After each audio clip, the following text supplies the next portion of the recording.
Making my way through the darkness, a million eyes on me. I don't care, I don't care. Making my way through the spilling, sticking it out just to see. I don't care, I don't care. The moment's come now, so take it.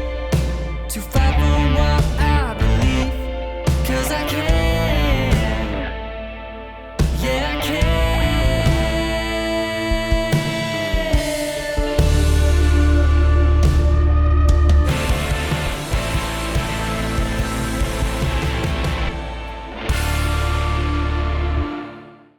Last time on Road to Arlathan, after gathering more information about Andrew's mythical weapons from the keeper of Diani's clan, the party decided to separate for the night in order to meet with the Inquisition. Nick and Delia stumbled upon the camp and joined Asira and Lila as they traveled back through the forest. The Inquisition's commander himself was stationed at the outpost, much to Lila's delight. After a heartwarming moment between the two, they made a plan to stretch out the Inquisition's forces around the perimeter of Arlathan Forest, preparing for attacks from either side. Back at the Elvhen encampment, Diani confronted Bronwyn about what it really means to be a Grey Warden, finally revealing the truth to Clay as well. The following morning, the Keeper led them as far as she could towards where she believed there to be a clue towards finding the whereabouts of Andrew's weapons. Sending a message to the others, they reconvened and continued onward to find a clearing in the dense forest. Solving the riddles carved into the ancient stones set in the earth, the party set themselves on Andrew's long-forgotten path. They found themselves following the Vir Tanadal, the way of the three trees, and only narrowly passed the first test, the way of the arrow. Lie straight and do not waver. They crossed a vast ravine, two falling from the invisible bridge and rescued by their friends. And that is where we left off last time. So, nearly an hour passes before you finally have visible, solid ground beneath your feet. It is a long-ass bridge. Further ahead, you can see that the rocky terrain of the cliffside fades back into the lush greenery of the forest you had come from. Mages, you can feel that the magic here is even stronger than it was on the other side of the ravine. And I need the three of you to just roll a straight d20 for me.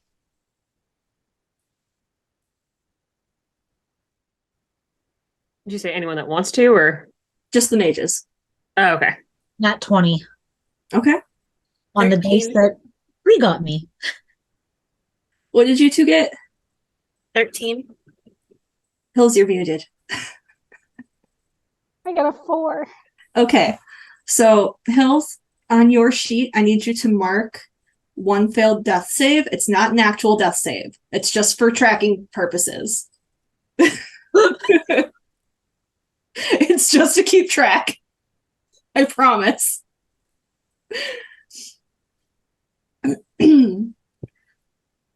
Okay. So, at the forest's edge, you can see a stone path that leads further into the trees. The stones themselves show no wear and seem as though they had been set into the earth only days ago. The path is completely clear of overgrown branches and shrubbery. What would y'all like to do? Do you have any RP you would like to do? Because I don't remember if there was anything y'all wanted to talk about or not.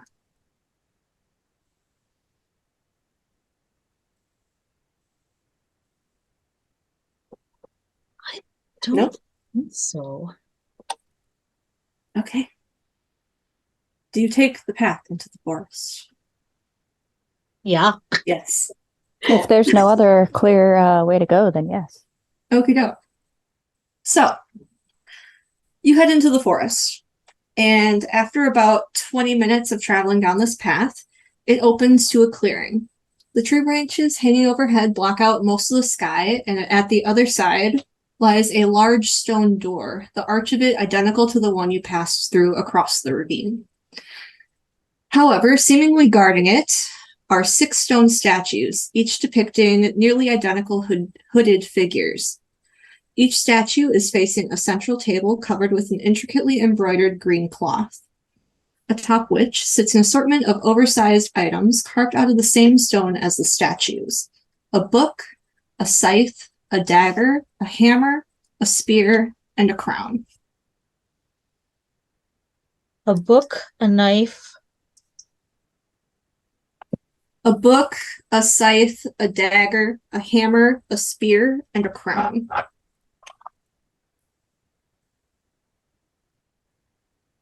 Can you post that in chat? I sure can. Does the crown look like it's the right size that it could go on top of one of the statues? It's like, yeah. The statues are slightly larger than like a normal sized person. So these items are larger than you are used to seeing them. Do they look like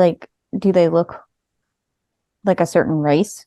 Or are they like pretty You can't tell, they're just completely hooded. You Okay. can assume that they're Elvhen, but there's no distinguishing features. So they're all identical. Mm-hmm. There you go.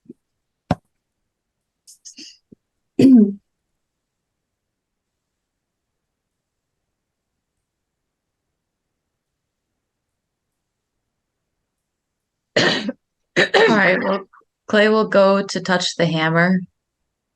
Of course he does.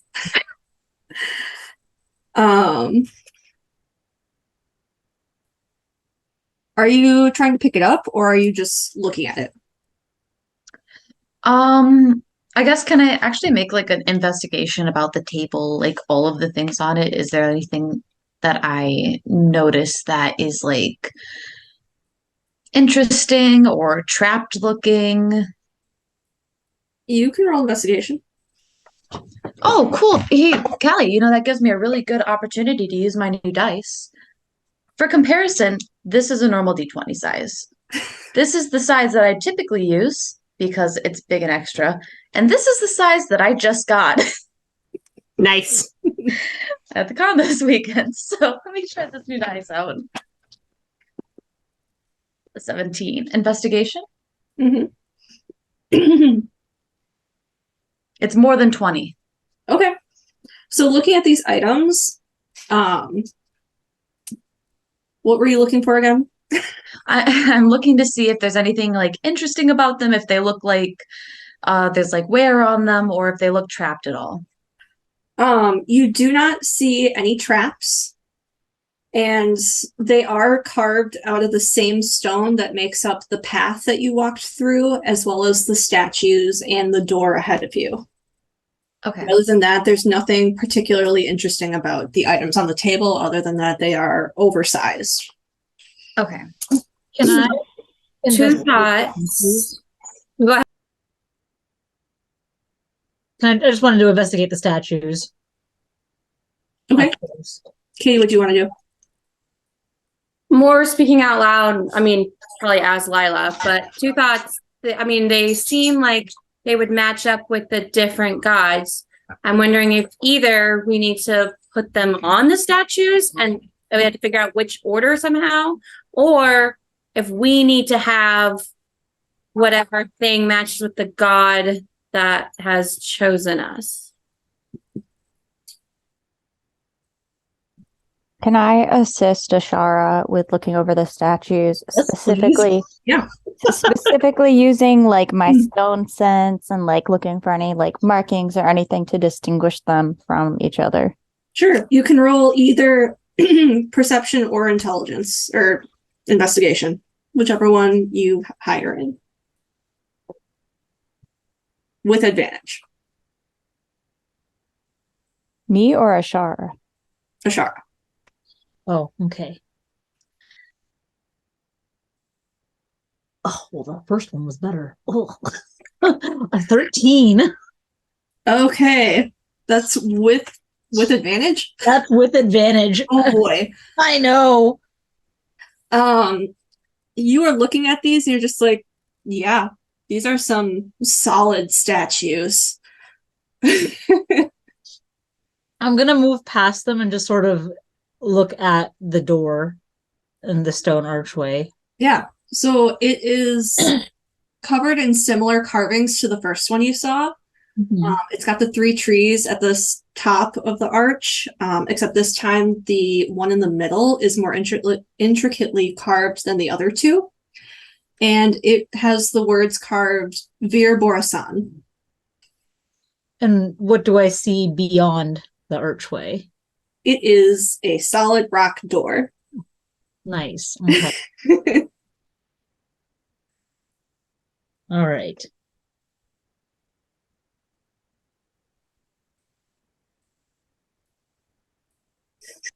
Would anyone else like to investigate things?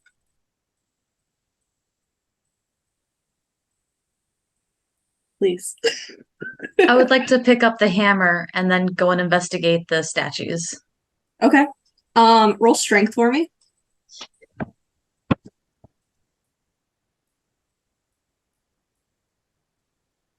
Well, that's not super awesome. Athletics, if that helps. Huh? Athletics, if that helps. It doesn't. Okay. Thank you, but Clay is not strength built. It's a 14. Okay. So you grab the hammer and you pick it up, but immediately, like, it's like if someone had gone for Mjolnir. Got it. They like get it off the table and then it just falls. However, you are able to muster your strength and get it up. That's my boy. Did this Can I just rush over and like try to help like pick it up for him? Yeah. Did the statues look like there was like Lila was implying, like having to match up? Did the statues look like they had places for the different objects, or they do all have an outstretched hand. And you do realize there is something different about each of them. You just can't quite pick it up. With my background, could I look and see if there's anything that I notice? Would you like to roll investigation? Yeah. Roll an investigation check for me.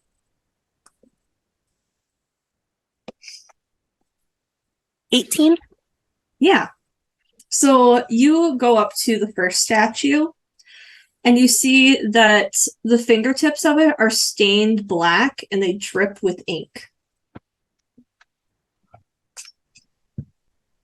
And one of them is a book. Mm-hmm. I'm not strong. I'm gonna wave Bronwyn over and point it out to her. The book or the statue? The ink, and mention. I would like to grab the scythe and look for one that somehow reminds me of Jimmy. They all look identical, unless you want to roll investigation on one of them. I will. I choose a specific one to roll investigation on. Just pick a number 1 through 6. She's gonna pick one on one of the ends. Okay. Roll investigation. Okay. Or perception, whichever one's better. 19. Okay. So you go up to this one on the end. It is spotlessly clean. The entire statue. That does not make me feel good. There's not even like moss growing on it.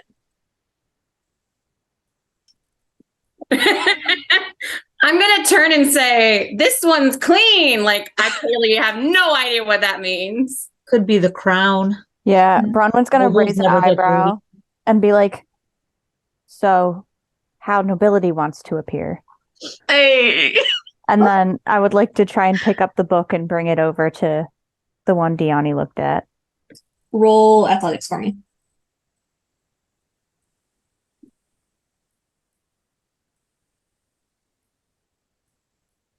Hold on, I gotta read what this says.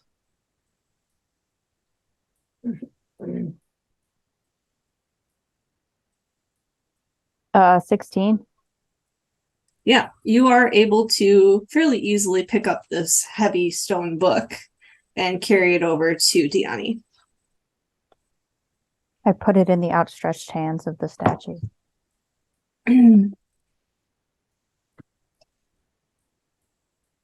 Lila kind of rolls her eyes in response to Bronwyn's comment and is like, well, I didn't know if there was an elven god associated with cleanliness or something.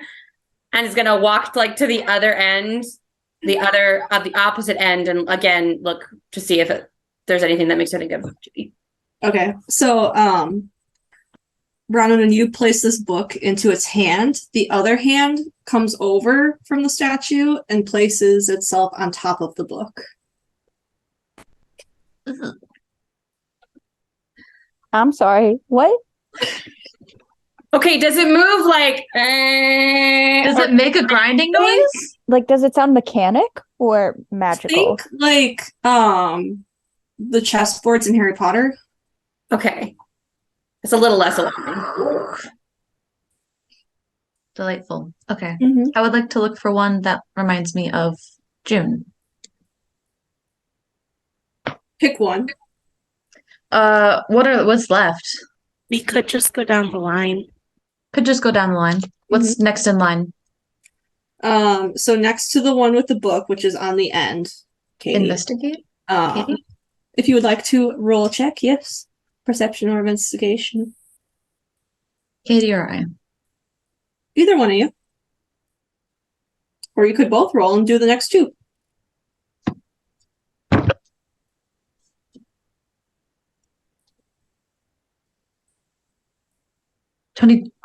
Twenty-two. Okay. Katie? Well, I got a 7, so You were looking at this statue and you're just like, what is it? Who is she? Well, this one's definitely got moss on it, and the other one didn't. Clay, you look at this statue and you see that it has mud-crusted shoes. Well, my statue's dirty.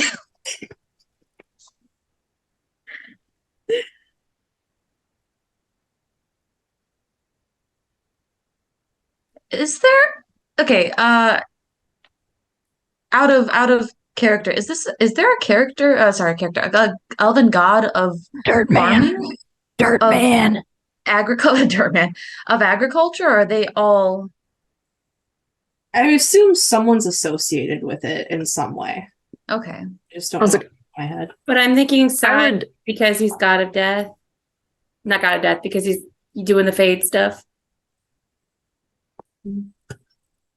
I would assume gods of agriculture would be Solas or Andrul, just because it's sort of the Mhm. hearth and I feel like it would probably fall into like Silas.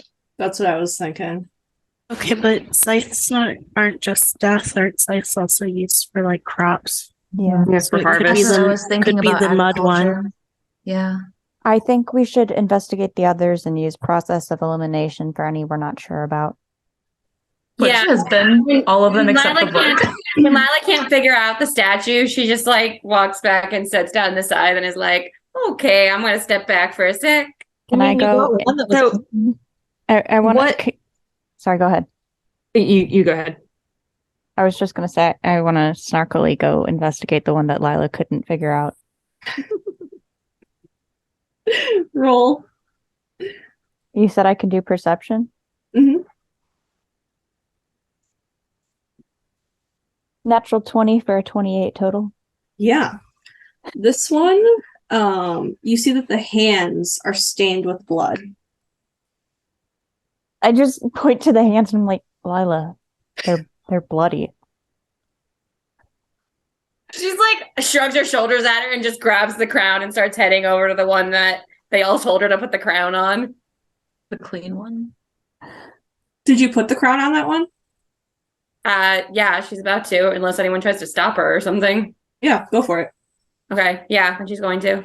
So you put it in its hand, and his other hand comes over, places on top of the crown. Whoa. I feel like the dagger is a smart guess for the blood. I was thinking that too. Well, how many are there? Do we need one for Falandine? Because I don't know what other symbol would be for Falandine. I would like to investigate one of the other statues as well. Roll. Can I take the last one, Callie? Sure. Is it investigation or perception? Either. I guess I could do perception. Either way, it's over 22. Okay. I have a +10 perception and I still rolled a 12. Ah, You failed the check. So you're looking at the statue. You're just looking at it like, I got nothing. I want to put the dagger on the blood. I want to put the dagger on the bloody one. I'm going to go back to Bronwyn. Can I look at the statue that Diani couldn't identify? Yes, roll. Clay, you look at this statue and see that its hands are dripping with water. And as you kind of like lean closer, you get like a whiff of that like seawater smell. gross. I'm just thinking of Tampa Bay, like rotting fish. I keep opening Discord to go back to the list of all of the items we have and just seeing OxyClean ass. I rolled it as you should. Would you roll? 17. Okay. You look at the one that she had been looking at, and you see that its hands are covered in soot. Soot. I have a hammer. So while that's happening, Yeah, that sounds right. Diani places the dagger in the hands of the bloodstained statue.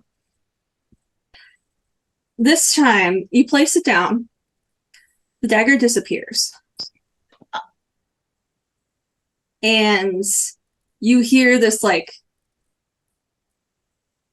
I don't know how to describe it, like, the stereotypical, like, oh, I'm being stabbed sound. So the gasp of air that Sir Christopher Lee has so kindly educated us all on. Yes. And you look over to the one with the crown and see that the dagger has been plunged into his heart. Hello? As this happens, blood starts pouring from the statue.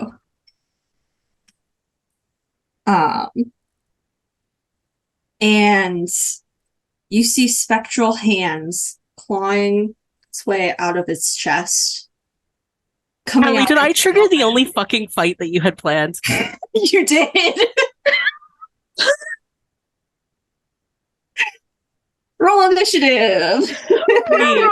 Hey, I'm low on spoons. How many fights should I try to prepare myself for? You. Oh, there's only one if you trigger it. Me triggers it. So you guys watch as this wraith claws its way out of the statue holding the crown, as blood is just pouring out of it like a fucking fountain. Okay. Top of the order is Bronwyn. What would you like to do? The first thing I'm going to do is just I'm just like watching in horror as this thing like starts to crawl outwards. And then I just like as I'm as I'm pulling my axe out, I'm going to rage. And then just like run at it with mine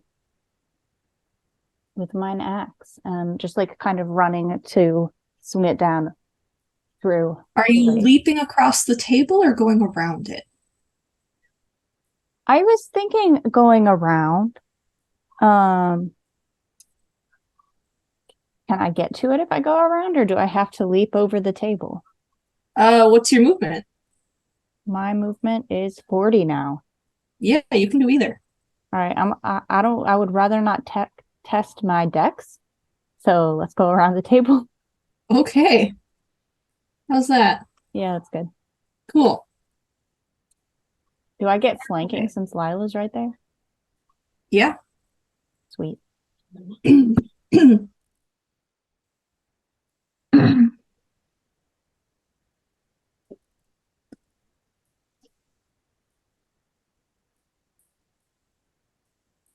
All right, so I'm swinging my axe down, kind of as high as I can if I'm like jumping up as I run over. And I rolled a 19 to hit. That hits. Okay, and then these count as demons, correct? It would, yes. Okay.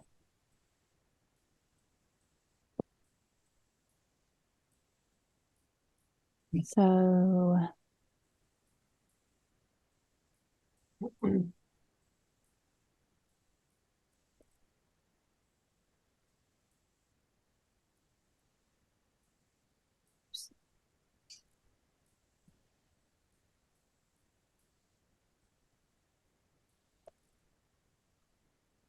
that is 15 plus 9, so 26 damage for my first hit. Or 24, sorry. 24 damage. And then I come down and hit it, and then just kind of like duck downwards and take another swipe at it from the back at its knees. Yeah, at its knees as I'm just kind of carrying through the momentum. Roll it. I only got a 14 to hit that time. That misses. It does not have knees. It is a wraith. I just go for where the knees go, and I'm just suddenly like, just like, there's no knees. What do I do? What do I do with this? Anything else? I forgot. I add 2 more damage because I'm raging, but that is it. That's the end of my turn. Then it is Delia's turn. Would you like All right. I am going to move through Asira Square to be in that, like, corner of Asira and Bronwyn. Yeah, right there. And you described it as spectral before. It is visible, right? Yes. Okay, cool. Then I'm just going to do a quick attacky tag. Go for it.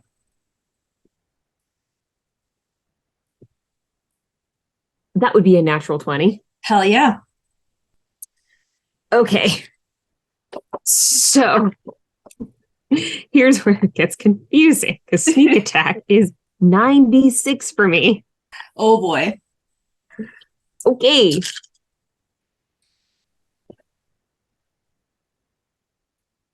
Five, 4, 9, 4, 13, 6, 8, no, 19, 120. 6 and 4 is 30, and 2 twos is 34 damage. Nice.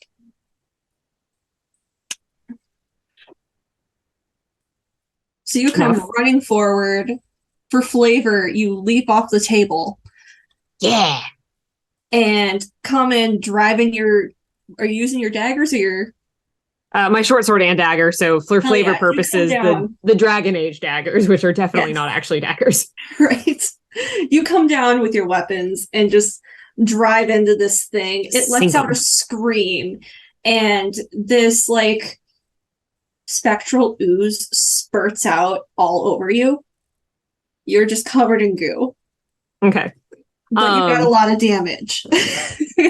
Right. So here's the other piece, is that with that nat 20, yeah. So I don't think I rolled the whole thing. The what? I was like, I don't roll the whole thing. I just rolled a 1d6 for that, I'm pretty sure. I think so. Yeah, okay. Just I was like, yeah. Let me make sure before I just like absolutely wreck this. So that's another 4 for the nat 20. And then I'm going to bonus action. Hell yeah. To whack it with the other dagger, which is a natural 19. Nice. That hits. And where did my d4 go? There it is. 3 more. Okay. So a grand total of 41. Nice. Okay. I love sneak attack. Yeah. Would you like to do anything else? Nope, that's it. Okay. Now it is Diani's turn. I would like to cast Banishment. What does that do? It needs to roll a charisma saving throw. That is a 15. That fails. If the target is native to a plane of existence, hold on. You attempt to send one creature that you can see within range to another plane of existence. If the target is native to a different plane of existence, in this case, the Fade, then the one you're on, the target is banished with a faint popping noise, returning to its home plane. If the spell ends before 1 minute has passed, the target reappears in the space it left.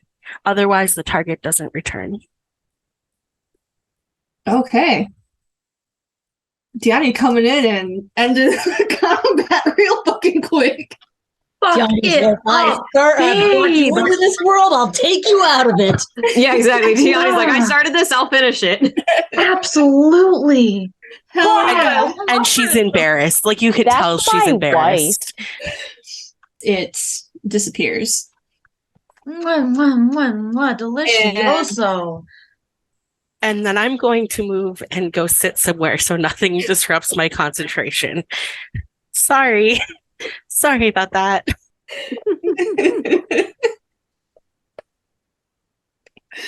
I do like the idea of Delia's dagger still be like sunk into this thing and then it pops And then it out of just existence and so disappears, Delia and you- sploots on the ground. You fall into a puddle of goo.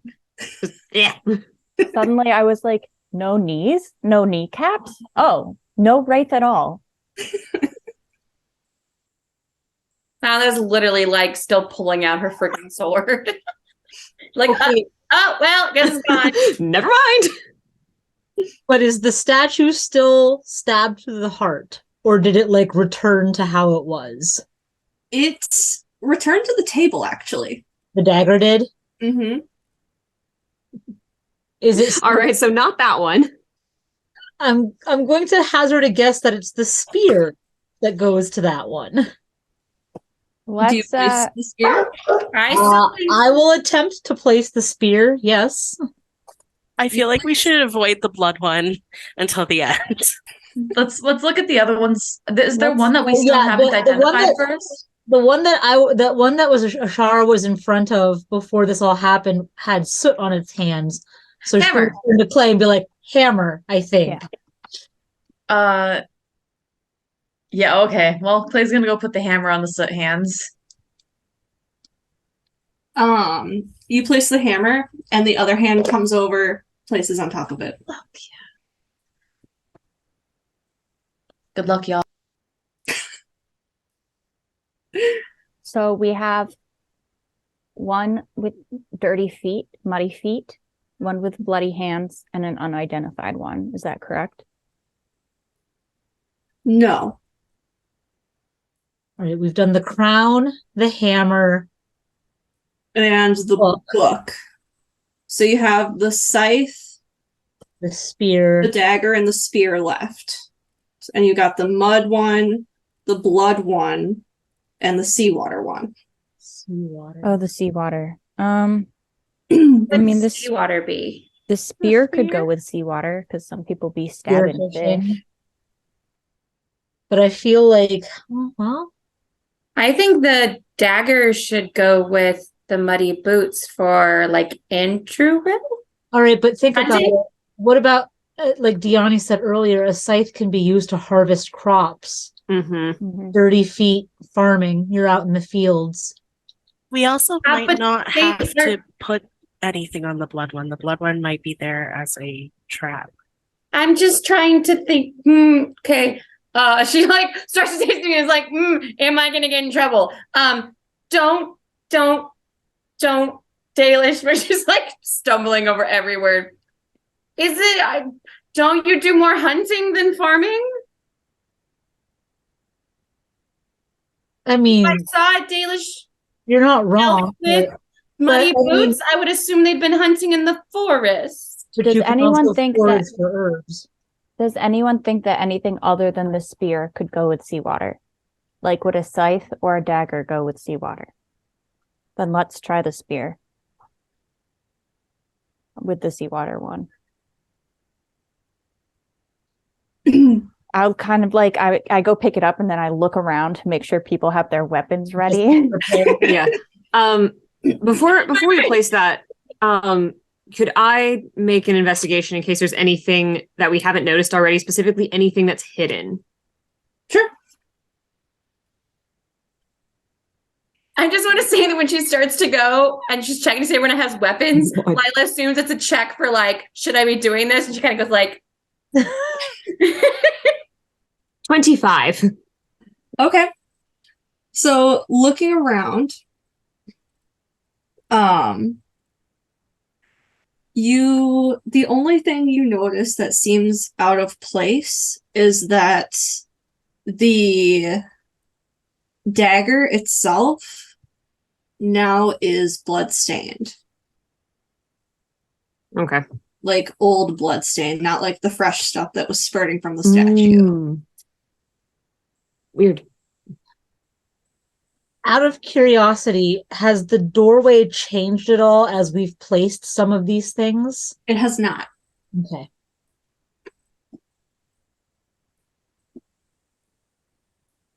Go for it, Bronwyn.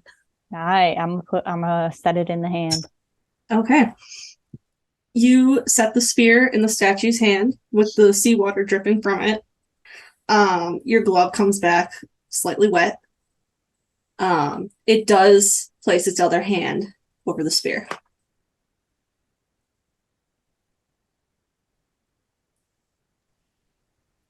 So now we have 2 left, right?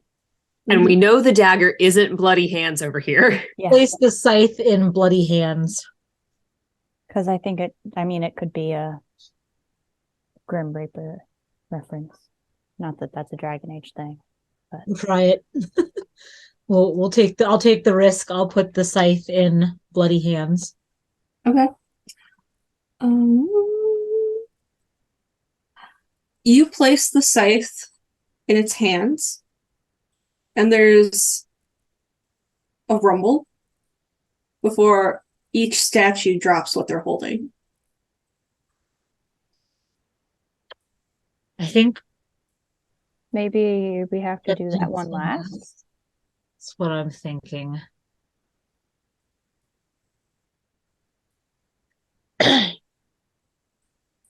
So we'll try and start replacing items. Yeah. I'm gonna go put assuming I'm still standing over by where the spear was, I'll just replace that one. I'll also replace the hammer. Roll strength. Oh, I'm making up for my nat 1 initiation roll. So I've got our initiative roll. I've got a nat 20 for strength on that one. Yeah, this time you pick up that hammer, you're just like, fuck this hammer, and you grab it. And you I know the like, weight now. Yeah. I understand what I gotta put into it now. All right, so you return the items to where they were, and you're left again with the scythe and the dagger. Dagger in the other one. Yeah, dagger in the other one. Who's doing Who wants to do it? Why not? I'll take the blame this time if I fuck it up, and I'll place the dagger. Tentatively, I have my hand on my own dagger. You place down the muddy one? Yeah. Okay. You place the dagger. They all drop their items again. Damn it.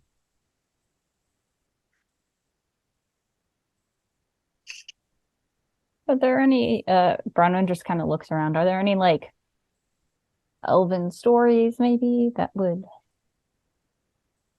help explain what's going on?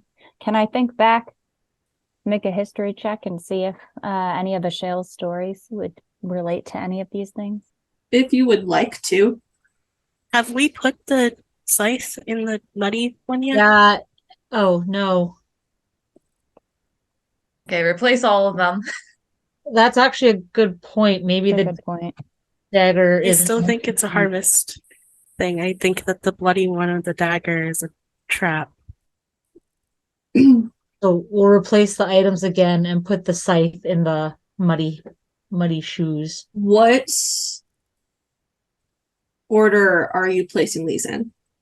We are not doing the dagger. So you're skipping the dagger completely. Yeah. No dagger, no bloody hands. So everyone else has their items. Yeah, and we put the scythe with the muddy. Okay. So you place the scythe in the hands of the one with the muddy shoes. It does close its hands over the scythe. Once we place all of those, does anything happen? Nothing.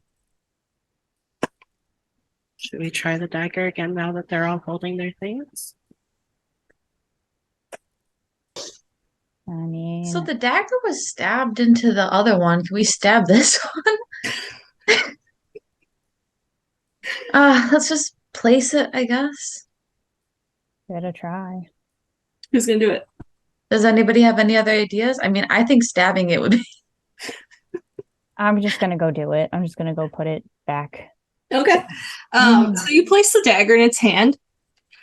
It disappears, Yeah. and it winds up right back in the other one, summoning back the Wraith from Wraith Part 2, Electric Boogaloo.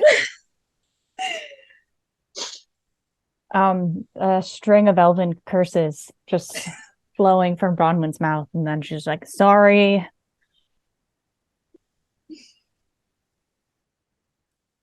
Another one. He appears directly where he was before. And it is Ashara's turn in the initiative order. Well, shit. So I'm going to cut through these two statues and move around it so that I'm like, hold on a second here. 5, 10, 15, 20. I would be essentially down below it. I would be 2 down from it. Nope. Over a little. Other way. One more. One more.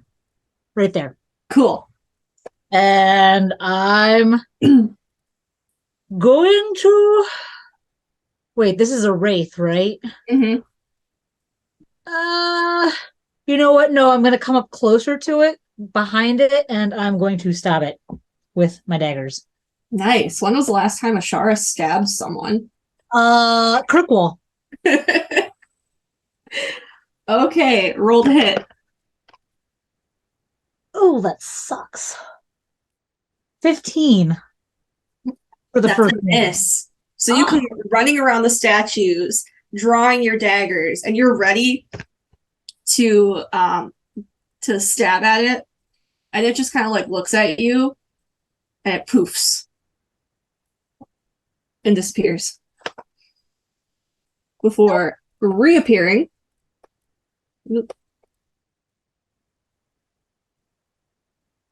Over here. Would you like to do anything else? Bastard. Yeah. Since that used less movement coming up closer to it, I'm going to move up 2 squares. Okay. And I'm going to fucking throw a dagger at it. Do it. Hope that it hits better. Well, it does, because that would be a 19 plus 9. 20, Yeah. 28, yeah. That hits, yeah. Okay, what does a dagger do?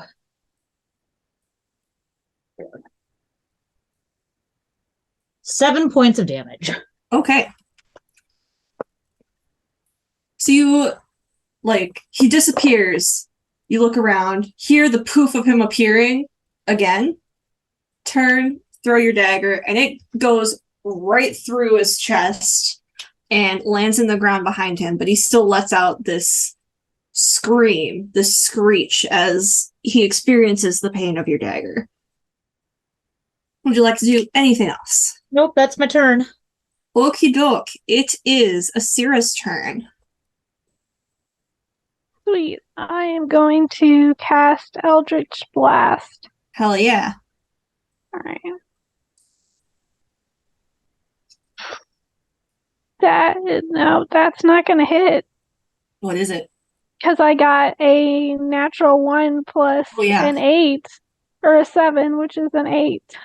Yeah, so you go to cast the spell, and it senses the magic rising within you, turns to look at you and just kind of glares at you, and just seeing those like bright green dead eyes staring at you is like, oh shit, and your magic just kind of fizzles out. Would you like to do anything else? No, I think I'm good. Okay, it is now the Wraith's turn. And he's standing very close to Diani. This is the book I need.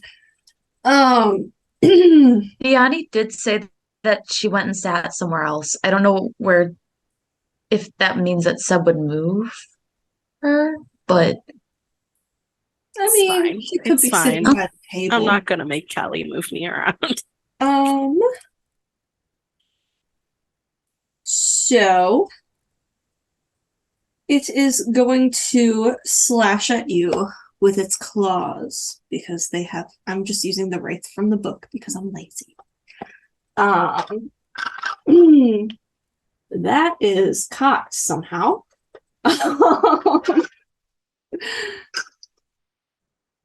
And that would be a 10 to hit, which isn't going to hit. However, it does have 2 moves. And it is going to try again. And that time it got a 17 to hit. That hits. Okay. So that would be 8 points of damage. As it appears and just kind of like, as it's recovering, it brings its arm down, slashing across your shoulder, and you take that damage. Next is Lila, and Clay is on deck. Well, I mean, I guess she'll run over to it. Let's see, do I have enough movement? It depends on which direction you go. I think she'll come like below the table, and so end up like just to the bottom left corner of the table. Yeah. Cool. Then I guess I'll just take my 3 swings. Go for it. That's okay. So that's a 27. So that one's a crit. Yes. That hits. 18, 19, 20 is a crit for me. Mm-hmm. That's an 11 to hit, which I assume doesn't. Nope. And that's a 16 to hit. That does not hit. That doesn't hit. Mm-hmm. Interesting. Okay, so I have 1 crit and that's it. Yep.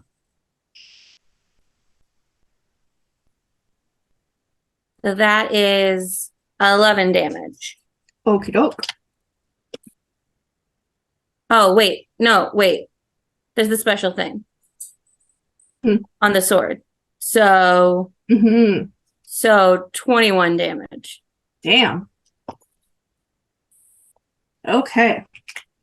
So you come charging at it with your sword and you slash at it once and it goes like straight through it. You kind of see the spectral parts of it just kind of like separate before slowly coming back together. However, as you take your other 2 swings, they go through the hollow parts where he is still like rejoining. And that is how they miss. Would you like to do anything else? No, that's it.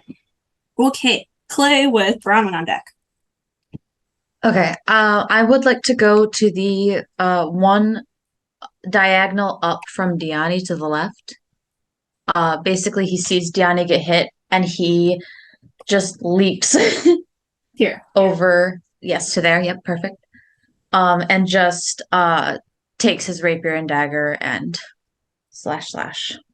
Cool. Roll.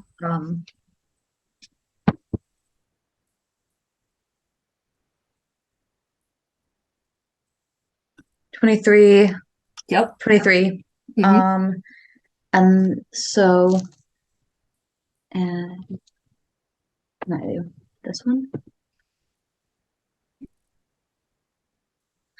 7 for the rapier. Okay. 7 for the dagger, and then I'd also like to sneak attack. Okay. That's 14. So then 14 damage or 14 to hit? That was 14 damage so far, Okay. and now I'm sneak attacking. Okay.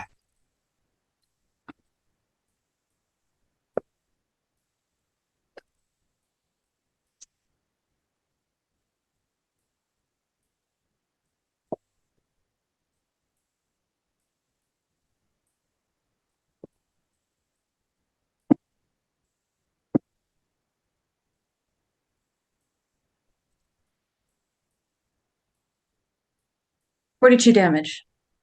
42? 42. 8d6. Damn. Okay. Hold on. Did I do that right? Yeah, I did that right. Was that for sneak attack? Yeah.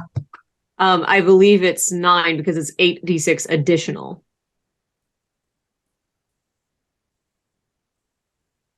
It's 9d6? Did you already roll your standard damage? I rolled my standard damage. That was 14. Oh, sorry. It's 14 plus 42. Yeah. Okay. Yes. So that's 56 overall. Holy shit. Yeah. How do you want to do Sneak this? Yeah, I think it is just like Diani gets hit and Lila comes from one side and slashes, and as she's slashing, Clay's coming from the other side and just like impaling in rage. Mm-hmm. And as your weapons dig into this thing, it kind of poofs out from under you in an explosion of goo. So now Gross. you and Delia and Lila and Diani are all covered in goo. Ectoplasm. Can we leave the map up? Ghostbusters style. What? Can we leave the map up? Sure. Let me. Oh, I actually There you go. counted one of those points wrong. Not that it matters, but one of them was a 4 instead of a 1. I thought it was a 1. That's fine. So you have defeated the Wraith. What are you doing? Does the dagger look different again? It looks the same. Still bloodstained. Did it stab the same statue again, or did it stab a Yes. different one? It stabbed the same one, the one with the crown. With the completely clean statue. Did all of the items return to the table again? They fell at their feet. Except for the dagger, which is back on the table. Do you think we should try switching the crown and the dagger?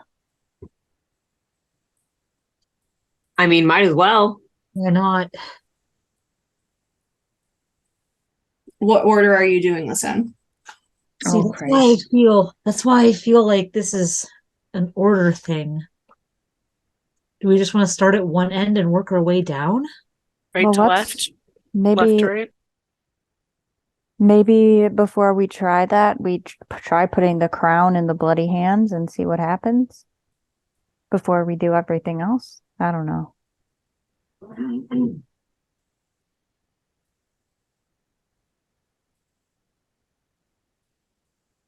How many of these things do you think there are?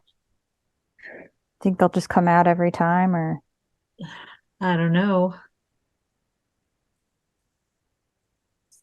it's up Is to there you. water anywhere in the vicinity? No. Other than dripping from that one statue. Yeah, Lila's gonna take a few steps back, like behind the table, and just like get out. I'm assuming they have water skins, and just be like sit on the ground and washing her face off. Clearly done with this whole nonsense.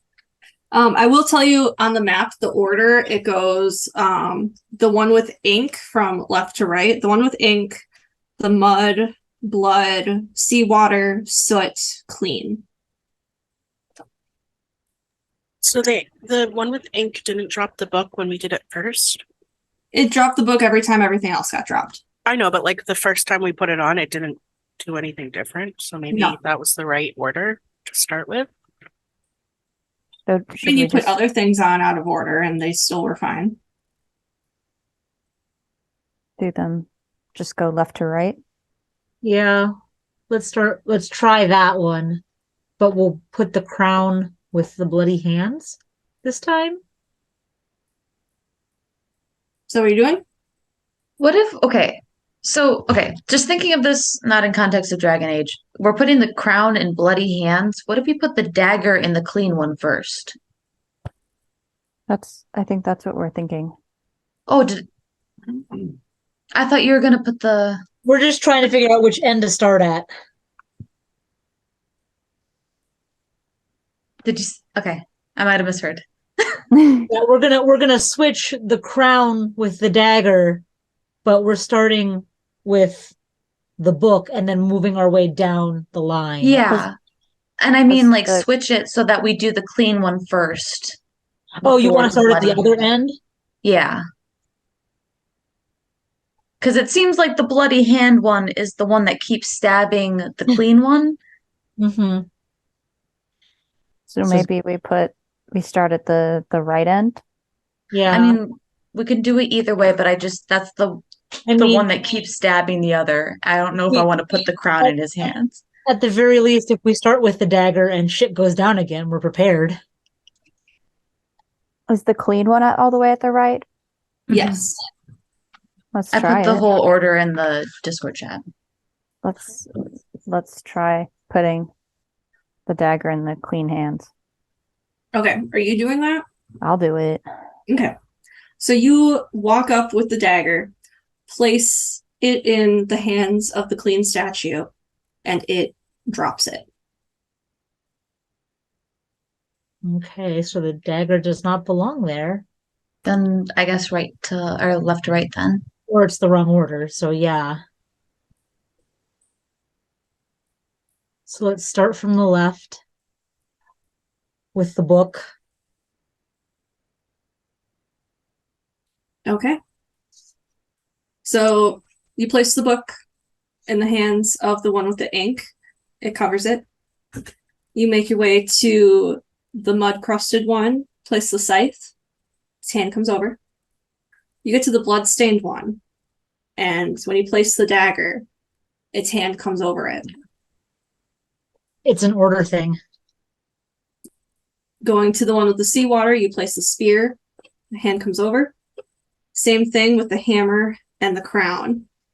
So as you place the crown in the hands of the final statue, all of them, except for that one, turn towards that one and kneel, raising their items as if in service to the spotlessly clean statue.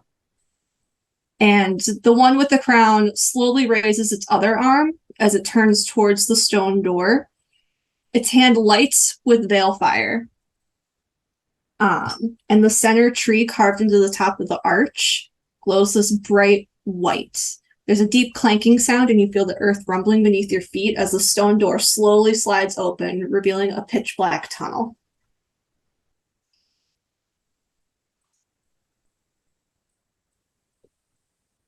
I will go. I'll lead the way in. I don't care. I'll march right into the tunnel. Like, fuck this shit. The way I'm struggling to not have Clay try investigate the mechanisms behind this door and statues and stuff like that. What was the second path? There isn't one. This is the only path. No, there are three. Sorry, the three.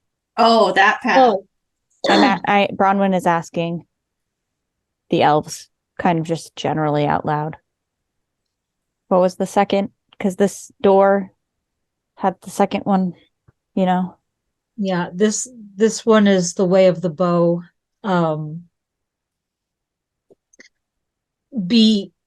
Find strength in pliancy, essentially. Like, but these statues don't really make much sense in that context, so I don't know. I guess I'm more thinking whatever is in there might. Finding your strength in being resilient, bending, not breaking.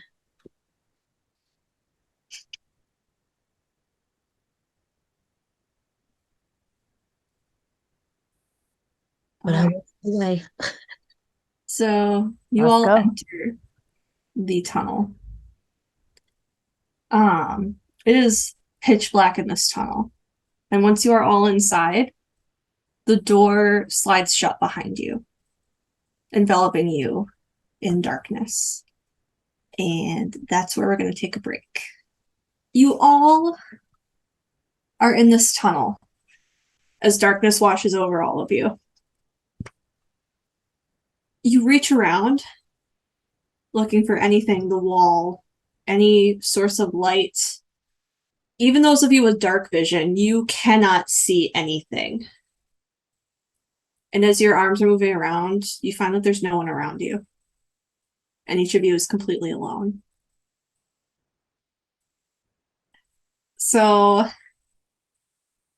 I'm going to have you all make an initiative roll just for order, not for combat. There is no combat here.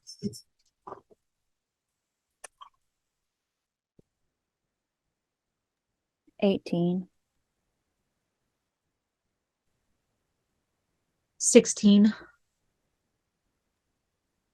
23. 18. 18. Well, someone's going to have to roll again. I can roll again. I mean, two of you have to roll again. I mean, so it might as well all We of you could just roll off. I have a 14. Okay.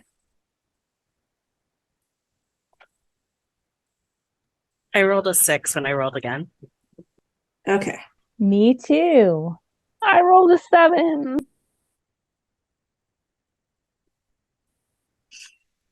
The wives go together. We're going down together. Katie, what'd you get? 4. Okay. You go last. And what did you roll again the second time? Oh, 6. A 6? Okay, both of you need to roll again. Going down the initiative order together. 3? 21. Okay. Do I So name that was one? not last. Okay. So that means Delia's first.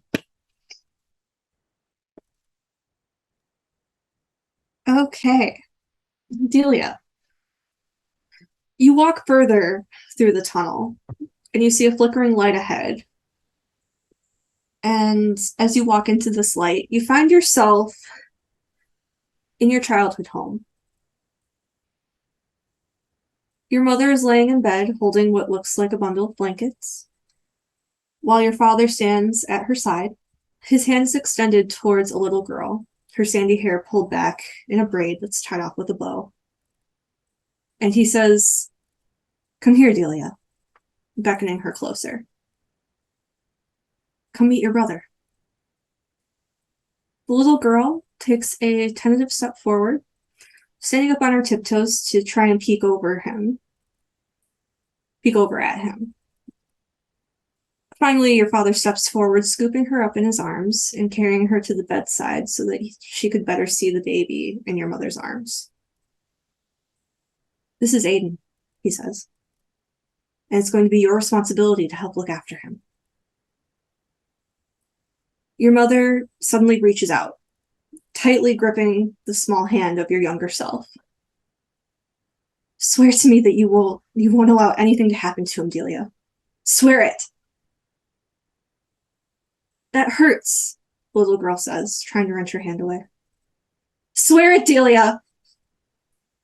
Your mother's eyes are frantic as your younger self squirms, both of your parents refusing to let go. What do you do? I'm going to have to come back. My tea is screaming. Sorry. Of course. That's She simply leaves. Trauma. I wrote that in 5 minutes. Right. I mean, I do feel like it's in Delia's wheelhouse to be like, nah, bye. Mm-hmm.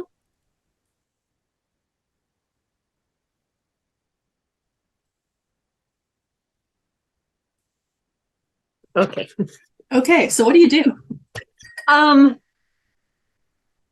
I think she's been hanging back through this, but also the swear it part is not part of her actual memory. So she's going to see if she can interact with this memory at all by trying to pick her child self up. You walk over. Your parents don't take any notice of you. And at first, neither does your younger self. You do lock eyes with your baby brother. And despite how small he is, his hands kind of like reach up out of the blanket just slightly, just like, baby reach. And then you hear from behind you, "Who are you?"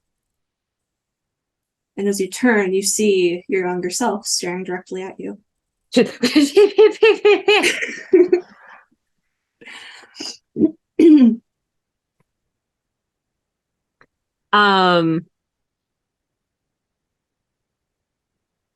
gonna say, "I'm a friend. Can you help me?" She's gonna kind of like squat down and, rest her elbows on her knees and her head on her hands like this. I was like, "Sure, what do you need?" "Keep me away from here." She holds her hand out, see if she takes it. She reaches out, but her hand goes directly through yours.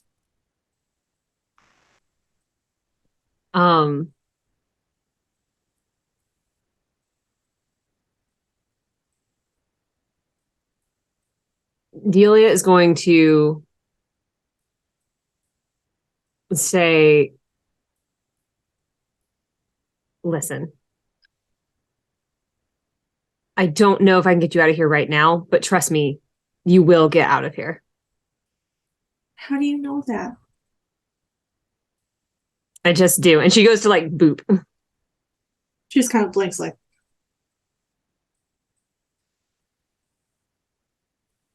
"You're sure?" "Yes. You're strong, resourceful. You'll make it out." As you say that, there's this low chuckle that kind of emanates throughout the room. Oh.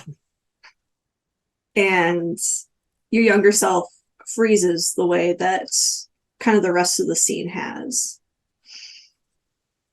"Oh, Delia. Do you really think that's the case?" "Well, I did. So yes." "You may be quite resourceful, but what do you think you would really do in this situation? If you were in her shoes, like you once were." "I knew exactly what I did, and I'd still end up out of that shithole. What's your point?"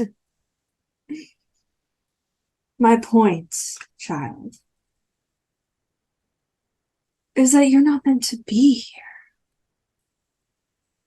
"Well, yeah, now two of us know that. Good for you." "You think you're funny, don't you?" "I know I'm funny." Of course. But we both know that in this situation, sure, you may have run. You wouldn't have gotten far. Not at that age. Yeah, duh. Knowing the things you know now. Have you checked in on your dear old mother lately? She's fine. Are you sure? Yeah. Isn't that what you thought about Aiden as well? I did not think Aiden was fine. Oh, really? Wow. Roll Constitution save for me.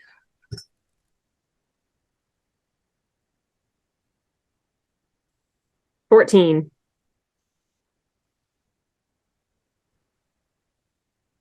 The chuckling of this voice echoes through the scene. And as it does, you watch as it fades. And you find yourself back in darkness. And you can almost feel someone breathing at the back of your neck. I'm going to turn with my hand out, not trying to like smack anyone away, but just to see if there actually is a body. You feel nothing. Okay, well, that's, par for the course at this point. She's going to keep walking. You find yourself unable to. Ugh. Your feet frozen in the ground. Going so soon, my dear? She's going to sit on the ground. She's going to just sit cross-legged. And... You sit and you feel this sort of electric current go through your body. And your body kind of spasms as this happens. And you take 6 points of damage.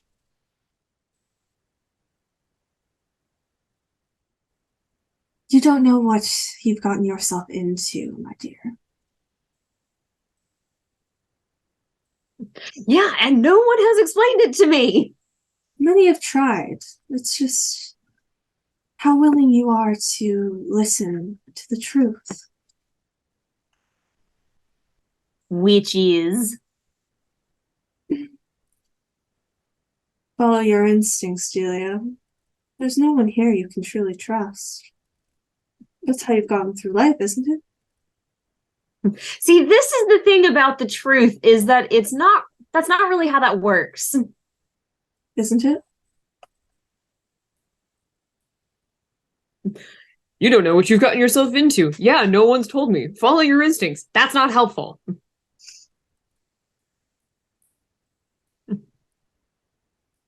Perhaps you're just not looking in the right place. I would also, it's like, are you one of the elven gods too? Please. Do you think any of them truly live here anymore? Yeah, I can totally see why they got abandoned if they're anything like you. Well, I'll take that as a compliment. Oh, good for you. Can't wait for your abandonment next.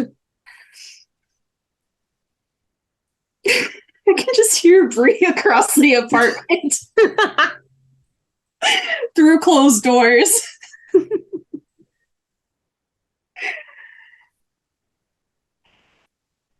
The scene comes back into view. And this time, you see it play out how you remember. Walking in, your father smiling warmly at you as he leads you over, lifts you onto the bed to see the first glimpse of your baby brother. And he says, everything's going to be different now, Delia. We all have more responsibility than we did before. But I know you're going to be the best big sister to him that you can be.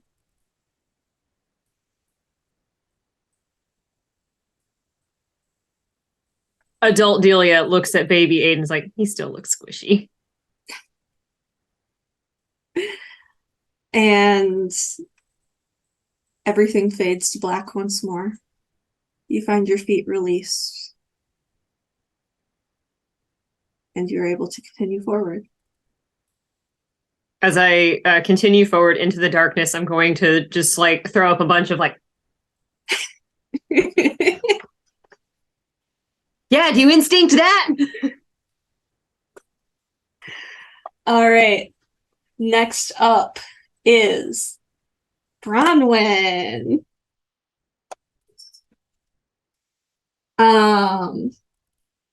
Quick trigger warning for self-mutilation, because yes, I chose that one. Ronan, as you step further into the tunnel, you hear the clashing of weapons and step out into the dim light to find yourself in the middle of battle. Several darkspawn lie dead at your feet, and you look up to see Crunch stepping in front of a young red-haired dwarf just as a Hurlock is about to strike another blow against her. He absorbing the blow instead. The older warden falls to the ground as a burst of magic goes flying past your head, eliminating the remaining darkspawn in the area. The dwarven girl crawls over to Crunch's side as Mikey kneels next to him as well, using her magic to heal him the best he could. He looks up to the girl and grunts out, "This is why we never should have kept you." "Why did you?" you hear yourself say. Crunch lets out a shaky breath as another wave of healing magic washes over him.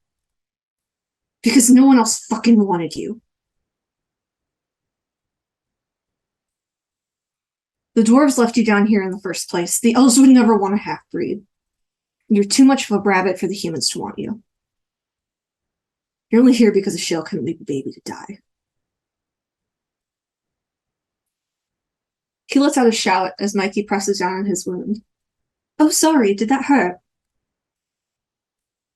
she asks as you watch your younger self storm past you. The scene shifts to follow her as she goes further through the tunnel. Wiping hot tears from her eyes, she crouches down in an alcove and pulls out her dagger, staring at it for a moment before bringing the blade to the pointed tip of her ear. Taking a shaky breath, she slices it off with a cry of pain, doing the same to the other.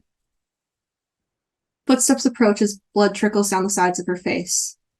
Crunch stands above her and says, "People will still know what you are. You'll always just be a half-breed." Shaking his head, he walks further down the tunnel. What do you do? As I'm watching the scene, just kind of like toying with the scar in the back of my ear. And as I watch it play out, I just kind of look around, and to no one in particular. Is this a game? What do you hope to gain from showing me my own memories? It's not quite a memory, is it? What is it then? What should have happened? If you were strong enough. 'Cause that's just it, isn't it? You'll never be strong enough. You'll never be strong enough to be a warden. You'll never be strong enough to protect Clay and Diani. You'll never be strong enough to save Valentin. Isn't that right? I am strong enough. Then prove it! It echoes through the chamber. I'm strong enough to know that I was wrong. About? When I tried to separate myself from that half of me. I was a kid. What do you expect? Kids do make mistakes, don't they?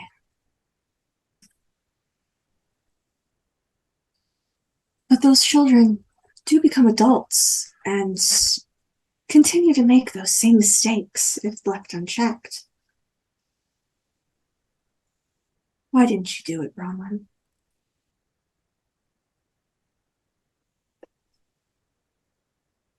Because I was scared. Scared of what?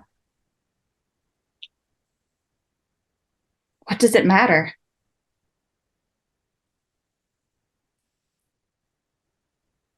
Do you want to know where your beloved Valentin is? Who are you? That is an answer for another time, I'm afraid. If you expect me to follow advice or believe anything from a mysterious voice in the dark, Well, you've got a lot to learn. You should. It's not the first time you've encountered something like me, is it? A demon? If that's what you are, No, I've gotten rather good at killing them. I should hope so. But no, that's not what I am. I'm not going to keep asking you what you are if that's what you're going for. It seems like a pointless circle. I quite agree. So then what's your end goal here?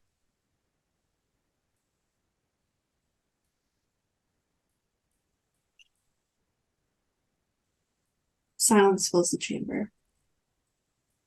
As the scene shifts, you kind of watch as it rewinds in front of you. Crunch walking back from the direction he came from. Coming back to your younger self, you watch as she raises the blade to her ear. Crying, she stops, just barely nicking it. Mikey comes running from around the corner and kneels down next to her. She frowns, but sees the blood trickling down the side of your ear. Shaking her head, she lifts her hand and casts a healing spell. Don't listen to him. He cares about you just as much as the rest of us. He just doesn't know how to show it.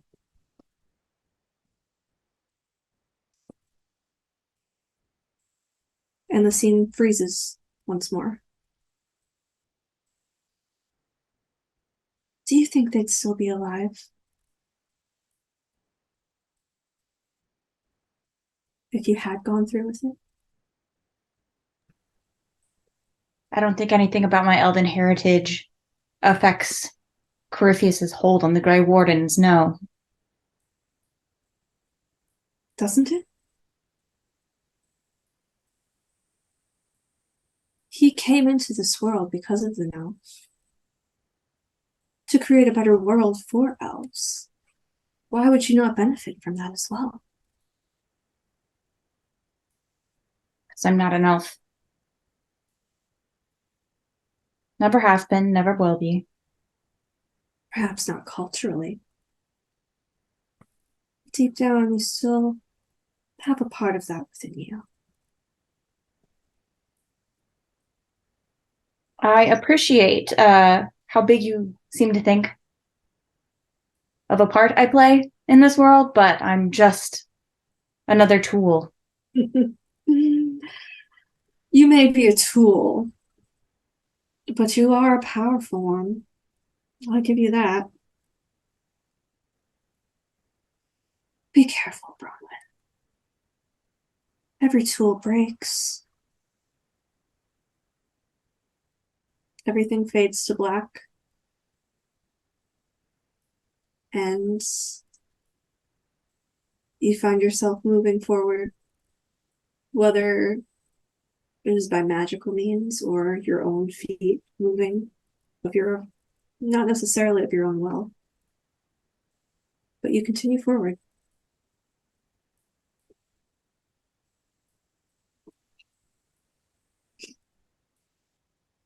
Just kind of, I mean, do I sense any sort of like dark spawn or No, dark magic or anything? no. With your stone sense, you're able to tell the direction the tunnel goes.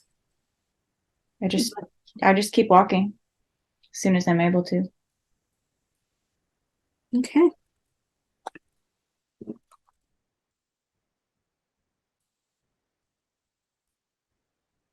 A shard. Oh I no. have fun already yours. You give me lots of detail to work with. Oh no. As you step further into the tunnel, you see a bright light growing nearer and nearer until you step out into a grassy field. Aravels are parked at the edge of the tree line, the banners of Clan Lavellan standing tall throughout the camp. 2 elven children run past you and into the woods. You recognize the scruffy sandy hair of Ashan, and following him is a girl, slightly taller than him, with brown hair pulled back into a ponytail. Ashan was ahead of her, leading the way into the woods. You follow the children. listening to their youthful laughter as the ruins of an ancient tower come into view. Ishan turns to this younger girl and says, I bet I can make it to the top first. What do I get when I beat you? You hear yourself reply. My respect and bragging rights, he says back. The girl sighs dramatically before he continues. I'll carve you something. And if I win, you make me something. No food, though. No. She shoves past him playfully before saying, Ready, set, go! And sprinting off towards the ruins. Ishan was the first to reach the ancient stone, but Yamashara was a much quicker climber. Tucking her hands and feet into every notch she found, she was nearly at the top, kicking out bits of rubble as she climbed. Hey! Ishan yells out from below her. But before the girl can respond, he's falling. His grip slipping as he tries to shield his eyes from the dust and pebbles she's kicked down towards him. You and your younger self both watch as he falls from the tower, landing on the ground with a heavy thud. What do you do? Instinctually, I think she would run forward, but I don't know, about halfway to the base of the tower, I think I would stop and just be like, this isn't right. This isn't how it happened. And I would say that out loud, just like, this isn't how it happened. Isn't it? We both made it to the top.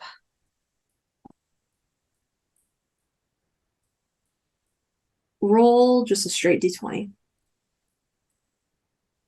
17. Okay.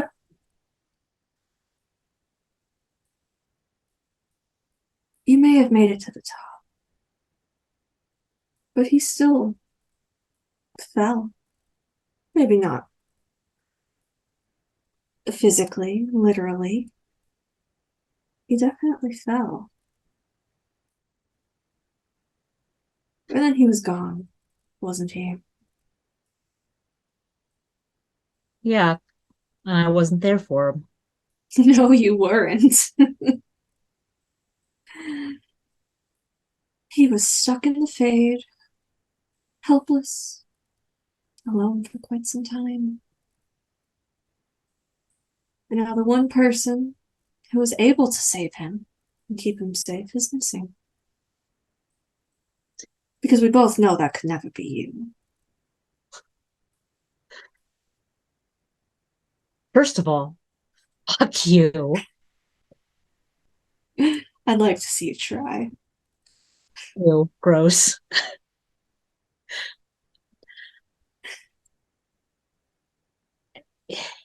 And yeah, I'm not going to be able to keep him safe. I always knew that I was never going to be the one to keep him safe because he was the one that kept me safe. And it sucked while he was gone, but I never gave up on him. And we're sure as fuck not giving up on Falandine. Well, he's in a much different predicament, isn't he? I mean, I don't know what kind of predicament he's in, but I'm not going to give up hope on trying to help him. He saved Ishan. It's the least I can do. I believe that what you're saying is true. However, I don't believe you'll be able to find him or save him. And maybe that's true, but I'm still going to try. Even if it kills you? You do know where you're going, right? Towards your deaths. Everything dies eventually. Is it really worth it, though? I would rather die doing something than just fade away without. Are you doing something? I feel like I am. You feel like it. But in reality, you're just a tool. A pawn. They're using you to get what they want, aren't they? Depends on who you mean. All of them. Everyone. Fen'Harel, Angela. They're all just using you. Everyone uses everyone to some extent. It just depends on how much you let them use you. And how much are you willing to let them use you, Ashara? The path is still interesting to me. I'll walk it for as long as I feel like it. And if I decide eventually that it's not worth it, then I'll make a choice. But for now, I'll keep moving. And if that decision comes too late? Then I'm fucked either way, and it doesn't really matter. Does it? War is coming, Ashara. You're going to lose so much more than you ever thought you were capable of. And yet you continue on this path. Why? War is already here. And my options, it would seem, according to you, are that I'm damned if I do, and I'm damned if I don't. So, like I said, I might as well do what I feel is right, because if I'm damned either way, at least I'll go down with a weapon in my hand, fighting. As you say that, the scene fades. You see your younger self sitting at the top of the tower, Bashan climbing, pulling himself up over the edge. And the two smile at each other.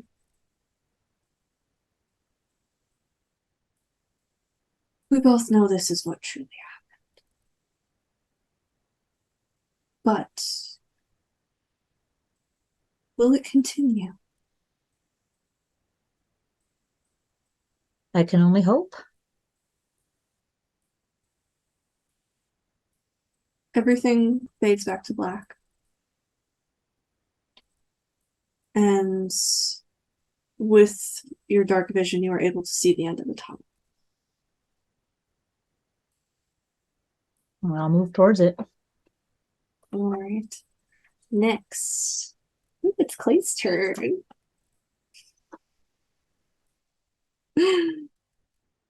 Okay, there you are. Clay. As you walk further down the tunnel, a dim light glows ahead, and you find yourself in the barracks of the gallows. While the other children are asleep, one sits on the edge of a bed, sniffling softly as shaggy blonde hair obscures their face. Footsteps approach, and a young Will joins him on the bed, immediately pulling your younger self into his arms. Don't listen to him, Will says softly. It's not your fault that he refuses to see who you really are. I know who you are. You're the strongest guy I know, especially after putting up with him for as long as you have. You watch as your younger self looks up at him with teary eyes. You don't need him, Will says. He can't force you to be something you're not. And besides, I like you just like this. He gives him a small smile and places his hand on young Clay's cheek. Can I try something? He asks. Your younger self gives a small nod, and Will leans in to kiss him gently. It's short and sweet, and both of their faces are red when they part. The scene fades, and you find yourself in the mess hall. Young Clay sits alone at a table, picking at his food, Will nowhere to be seen. All around you, you can hear the whispers of your former peers. Did you hear about Hawkins? Sir Pelletier called him into his office this morning. Do you think he's getting kicked out? Oh, I bet he's being punished for something. I mean, didn't you hear about him and Claymore? He's probably not too happy about it. What do you do?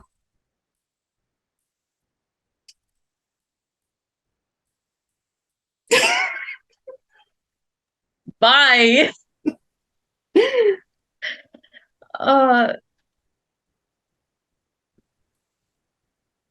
I guess Clay walks towards his younger self, kind of like just ignores all the other voices around him and curls towards his younger self, putting an arm around his shoulders and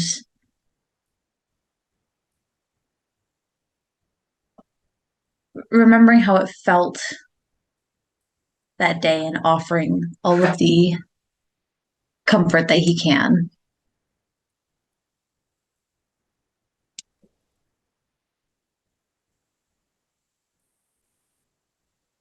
know how this day truly went, Clay.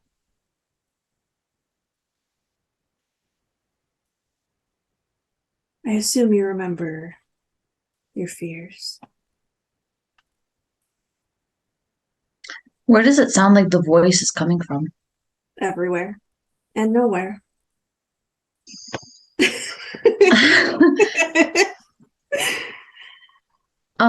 Clay puts a hand on his dagger and kind of just glances around. The scene flashes, and you find yourself in what feels like a memory, but you know it's never truly happened. You see yourself standing in your father's office. He's standing next to his desk, and Will is laying on the floor, blood pooling around him.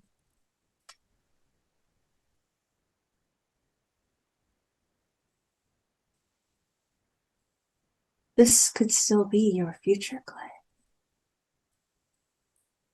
Does the Will that's there look like an adult or a child? It flashes back and forth.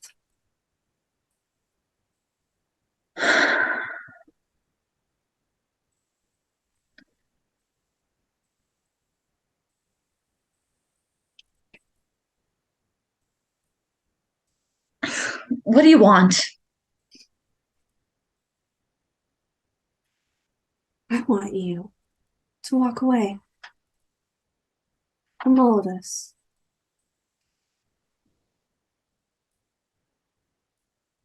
Go back home to Kirkwall, to your happy little life in the cabin with the Hawkins.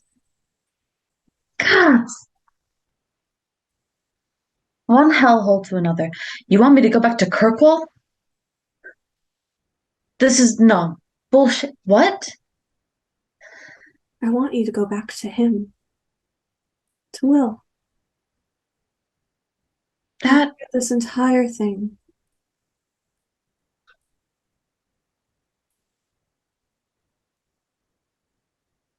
Aren't you soulmates after all?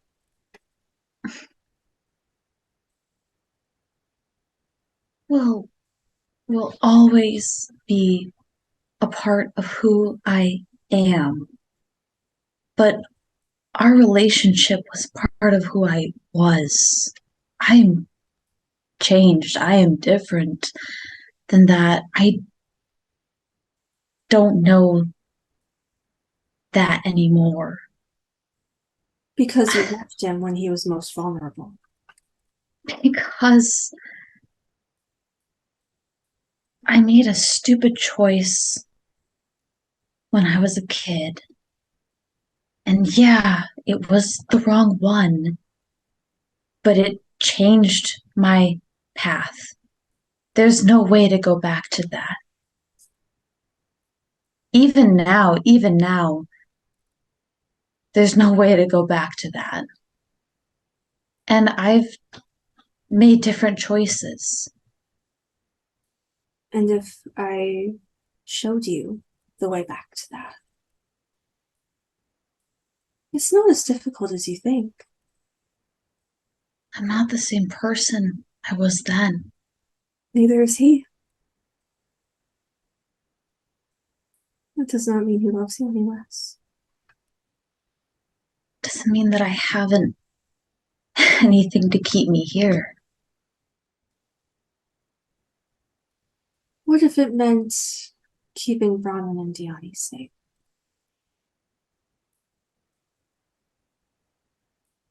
They could walk away with you. You know you're walking towards your deaths, after all. We're walking towards our deaths. No matter what.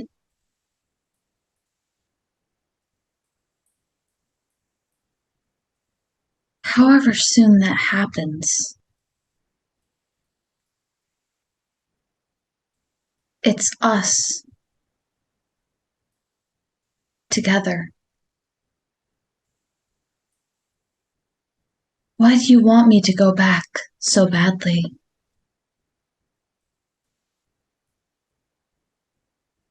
Because they don't need you. What's the point of being a part of something when the people are only using you?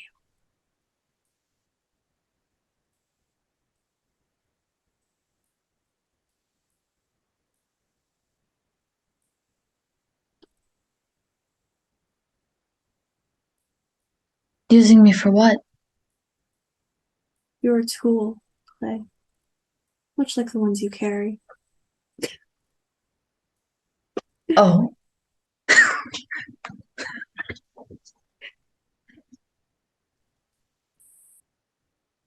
And wouldn't you be much safer back with them? I'm sure they'd even welcome Bronwyn and Dione. You know how the Hawkins family is. They'll take in any stray off the streets.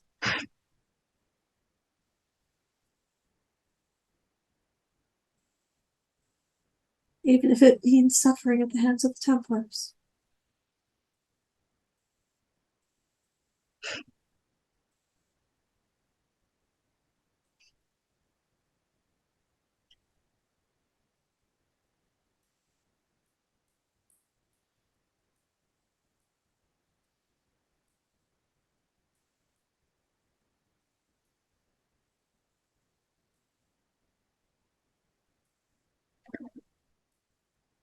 Lo siento, I've got loading sign.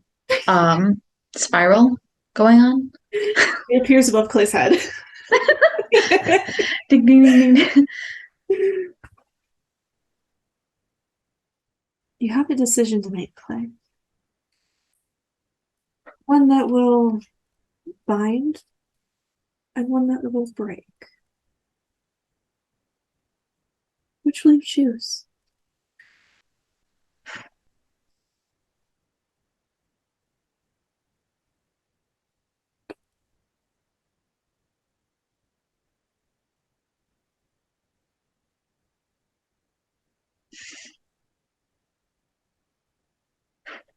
When I joined this group,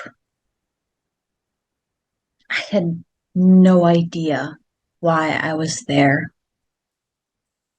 Homeless, pathless, no idea what I was doing. In a new area for the first time since I was a teenager. I didn't know what I was doing. I didn't know I was there. And for some reason, throughout the journeys that we took as a group,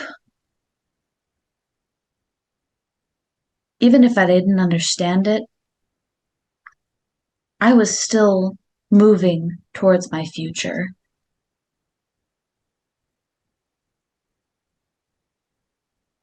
Even if you were only set on this path because it was convenient. One more time? Only if you were set on this path because it was convenient. I mean, I don't know how many groups made it through Mythal or went into Mythal's temple before we did, but we made it. Whatever we're doing,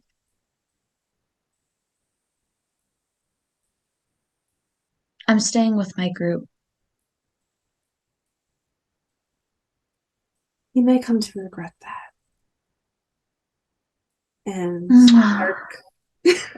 a dark chuckle kind of echoes through the cavern before the scene fades to black once more.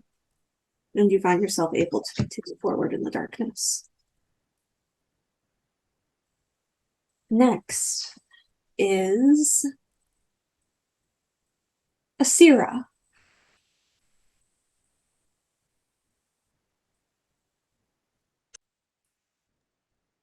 You step further into the tunnel, and you spot a dim light up ahead, soon finding yourself standing in the room you used to share with Murad. A single lantern lights the room, and two young Qunari girls lay curled up on the same bed. The first you instantly recognize, Murad's curly hair glowing in the light of the lantern. The other, with her back turned towards you, a fiery glow on her stark white hair. seemed to be telling a story, her arms waving dramatically as she spoke. And then the dragon swooped down, breathing fire over the human king's army. You hear Murad giggling softly. Seer, they'll hear us, she whispers. No, they won't. Don't worry so much. Your young self shrugged, giggling as well. Then as the army burned before them, the dragon landed on the mountain above, letting Princess Bahira step down from his back. As she says, the bedroom door slams open. The Tamarasan barging in with a cold expression on her face. I have told you to. Enough with the stories. You have refused to listen. You leave me no other choice. Reaching out, she grabs Murad by the wrist, hoists her up from the bed. Young Asira cries out as she watches her friend being dragged away. Murad reaches a hand out to her, but it's too late. The door shuts behind them, the click of the lock echoing through the room as your younger self sits alone in the light of the lantern. What do you do?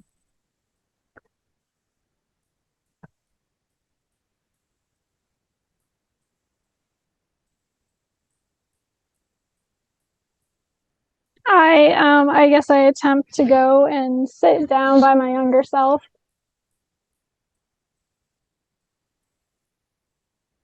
She doesn't seem to take any notice of you as you do.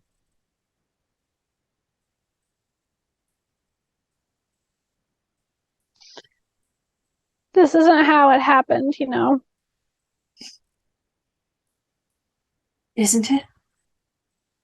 Maybe not the exact time, but something where your mistake caused her to be wrenched away from you. Isn't that right?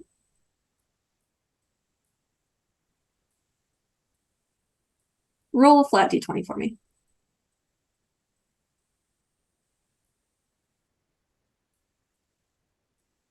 Oh, God.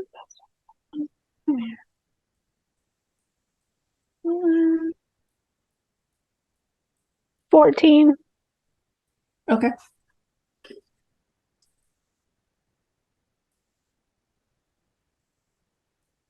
All you've ever done is get her in trouble. Isn't that right? And now, you can't even find her. Sure, Tal teases, but she's not quite right, is she?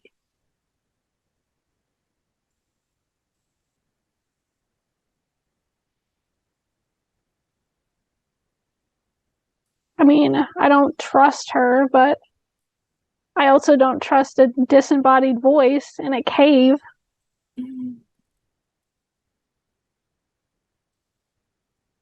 If anything, that's more of a reason to trust me. Who else around knows the things that I know?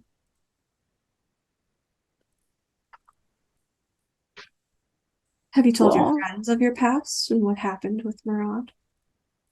How you got her taken from you?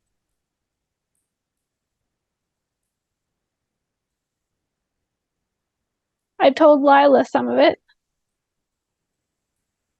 But not the others. Because you don't truly trust them, do you? That's not true. It's just I haven't had the time. And you've had all the time. You spend days and weeks traveling at their side. You don't trust them, nor their purpose.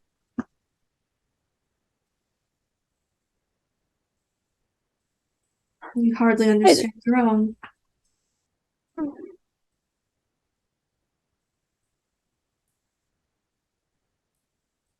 My purpose is to stop this so I can continue looking. And what is this, Asira?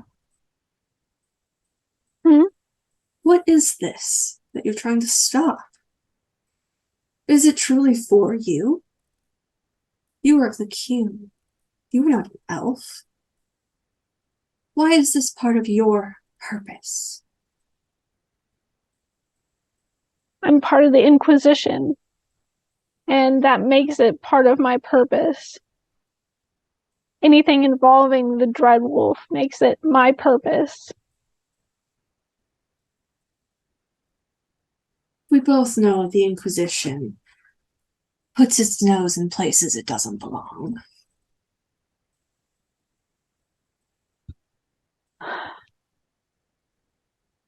This is not a matter of diplomacy. This is not a matter of who controls anything. The Inquisition was created to stop a force, and they served that purpose. So why are they still here?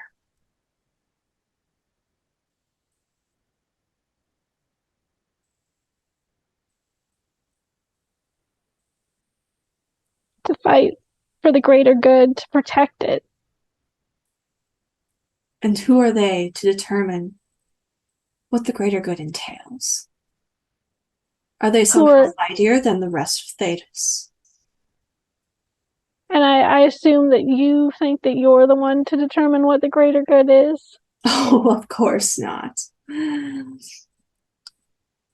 I'm simply here to help you decide. Well, I would like to kindly ask you to fuck off.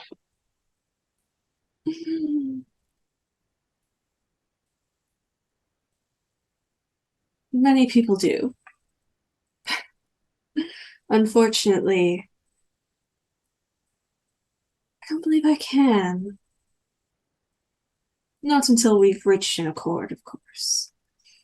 And the scene in front of you shifts, kind of rewinding, as you sit on the bed with the two girls.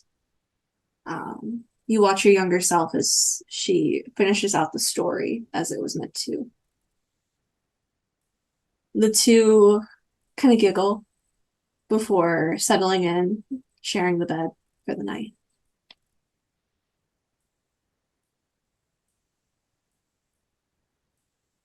Don't you wish you could go back to this? Just leave all this behind. Live happily ever after with your best friend.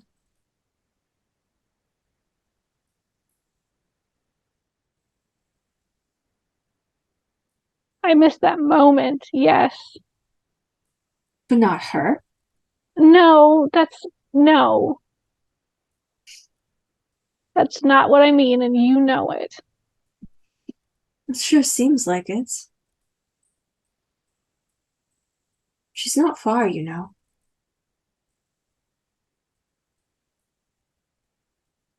Now you're baiting me. It's the truth, though. You're closer to Saharan than you have been in years. Not by choice, but yes. Will you seek her out?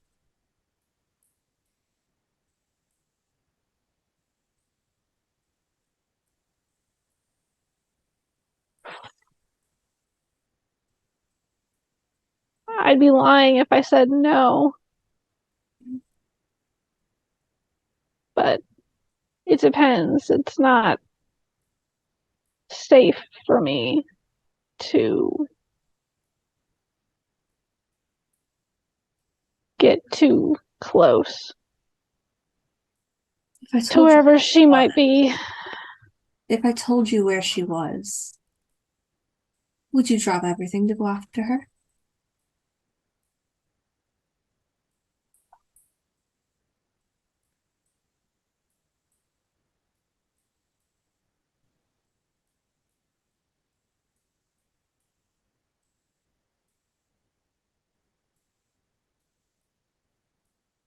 How would I know you'd be telling the truth? Do I have a reason not to? You're the one that's showing me lies of my twisting my own memories. Only to make you see the truth.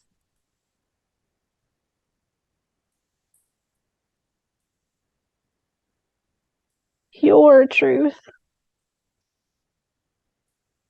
Is that not our truth?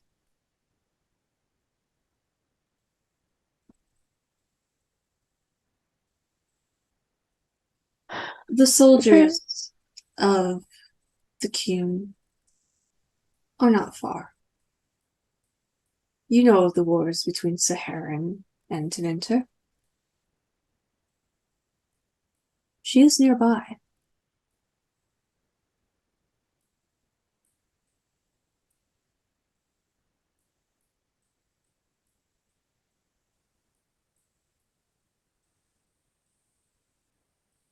Walk away from it all. They'll show you to her.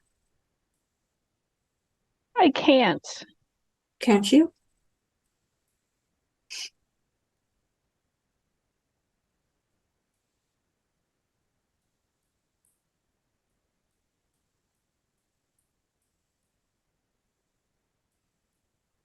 Believe it or not, I've grown close to this group. I have unfinished business. And what business is that?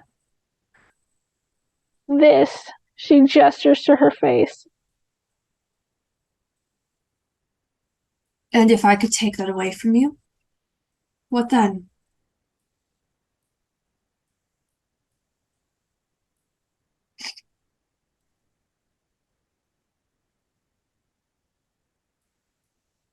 Others have tried. I doubt you could. I am not a simple mage, my dear. I would hardly call the Dreadwolf a simple mage, but He simply has forgotten the old ways.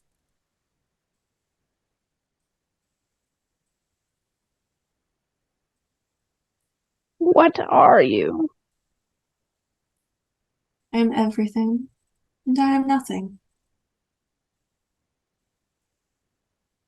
I am the keeper of this cave. Ancient as the forest itself.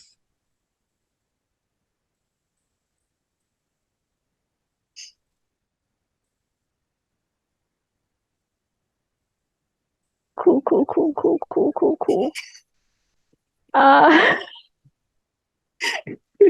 So helpful. Yeah, no, I think I'm gonna take my chances. Very well. But do not come crawling back when you realize that you're stuck this way forever.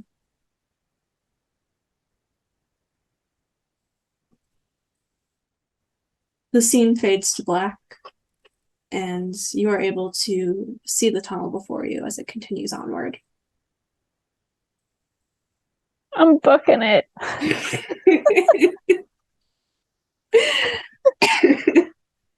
Okay, Lila.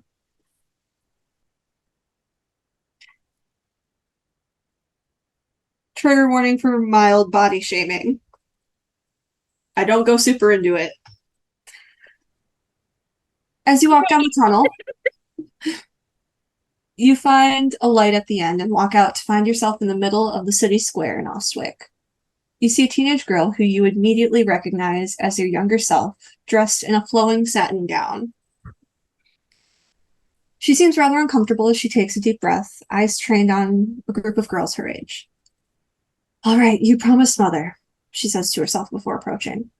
The girls are giggling and whispering to each other, but one gives Lila a pointed look as she steps toward them. Look, ladies, Lord Trevelyan has gotten himself all dressed up to see us. Oh, where? Another says, looking around.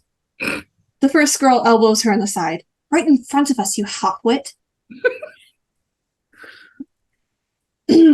So, Lila, to what do we owe the pleasure? Your younger self stares back at the group. You weren't hoping to join us, were you? The girl asked with a raised brow. Even dressed up in that ghastly gown, you don't exactly have the looks to be one of us, do you? You watch as your younger self balls her fists at her sides, hot tears forming in her eyes. However, the next thing you know, young Lila is swinging her fist at the girl, knocking her to the ground. She's on her then, punching her over and over again until she's being pried off of her by Owen.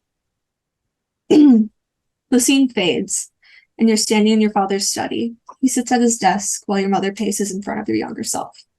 Do you have any idea what you've done? Your mother asks. Her parents want you arrested. Lila, do you know what kind of favors your father had to pull to get you out of this? You've embarrassed us. You've embarrassed the Trevelyan name. We won't be able to show our faces in any of the noble houses. She stops her pacing, glaring down at the girl. You are not to leave my sight, do you hear me? You will be locked in this manor until this blows over. What do you do? When the punch happens, she lets out a guttural, like, what is clearly almost a cheer. And then is obviously like, I mean, a little bit upset while she's hearing this. And she kind of like mutters to herself of, well, I'm glad I didn't then.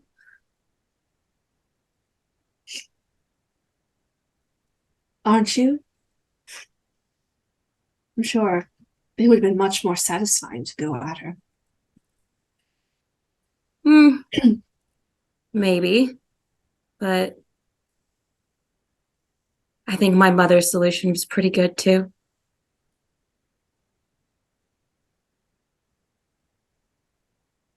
But she was never willing to teach you the manner of her ways, was she? I don't think I would have been very good at it. I think you underestimate yourself, my dear. You are your mother's daughter. Despite how close you are with your father.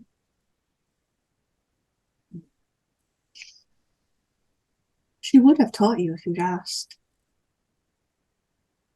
You could have risen in the ranks, not only be the strong soldier you are, but also an adept diplomat.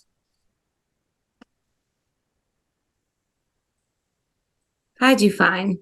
And it's not what I want. I don't want... She like almost shudders. I don't want to be the Inquisitor. But don't you think Cullen deserves a strong woman at his side?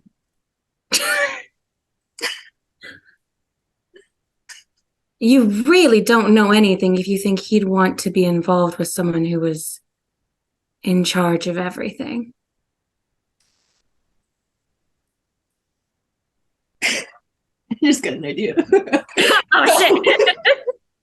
The scene fades before you. This is new. The scene fades before you, and you see Cullen and the Inquisitor on the ramparts. He's about to lean in to kiss her. Jim walks up, interrupting them. And you watch as Cullen turns and glares at him. Jim clearly gets the hint and walks away. It fades again as he leans in to kiss her. This time, it's dark outside, and they're in his tower. She knocks the potion bottle off the desk. Fucker. He steps closer, gives her a look, swipes everything off the desk. Leans in to kiss her again. It fades.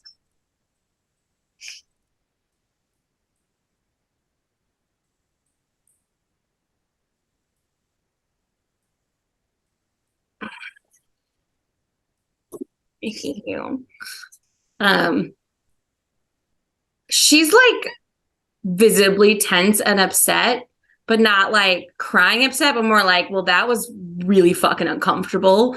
You don't know what he's up to while you're away.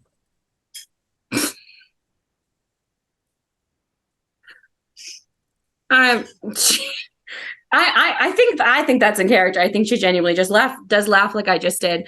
You think Alana would go, the person who would pick Solas would then be interested in Cullen? Anything to mend a broken heart. I don't think Cullen would, Have you not seen the way he's pined after her in the past?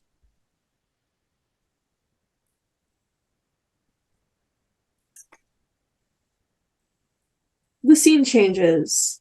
You and some of the other lieutenants in the Inquisition's army are standing in the war room with Cullen and the Inquisitor. And you're all standing in front of the table. They're behind it. And you watch as Cullen's eyes are just trained on Alana the entire time.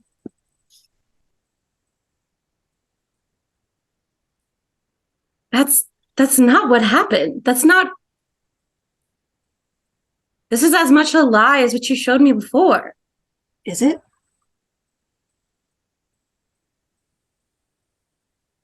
He didn't know you then. Perhaps he only settled for you because she was with Solas. If he had feelings for her before me, I suppose that's his business. I've known him for years. I think I would have seen something. Unless he didn't want you to. I don't think he's that adept at lying. Then you don't know your commander the way I do. Or the way she does. Who are you to say you know him better than me? I know all things. And yet I know nothing. I am everything. And you're obviously a liar. Am I? You've proven it already. I have shown you possibilities. I have shown you partial truths alongside things that you were too naive to comprehend at the time.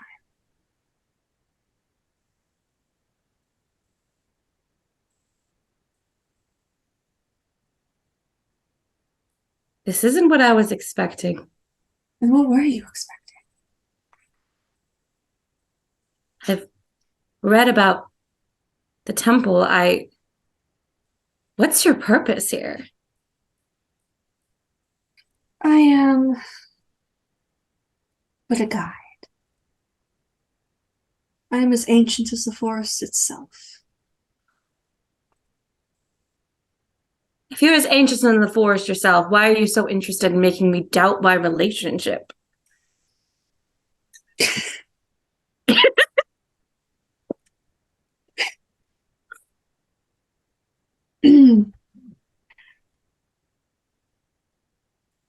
Because even with the Inquisition, just as here, with your so-called friends, you are but a tool. They're only using you to better themselves. Cullen's using you to get over Alana. Your party is using you to further their own goals. Paladin is using you as his own personal pawn.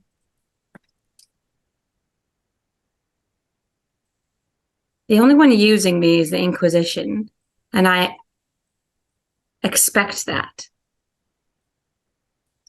I accept that. Why? Because I believe in their purpose. What is their purpose? They defeated their enemy. Why were they not disbanded after doing so? What gives them the authority to rule? The Inquisition was never began simply to stop Corypheus.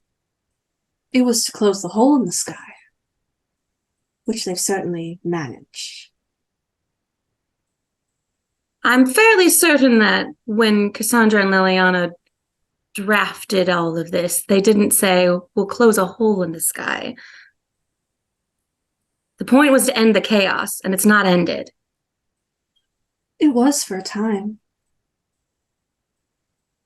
And then they continued to dive further and further from their purpose.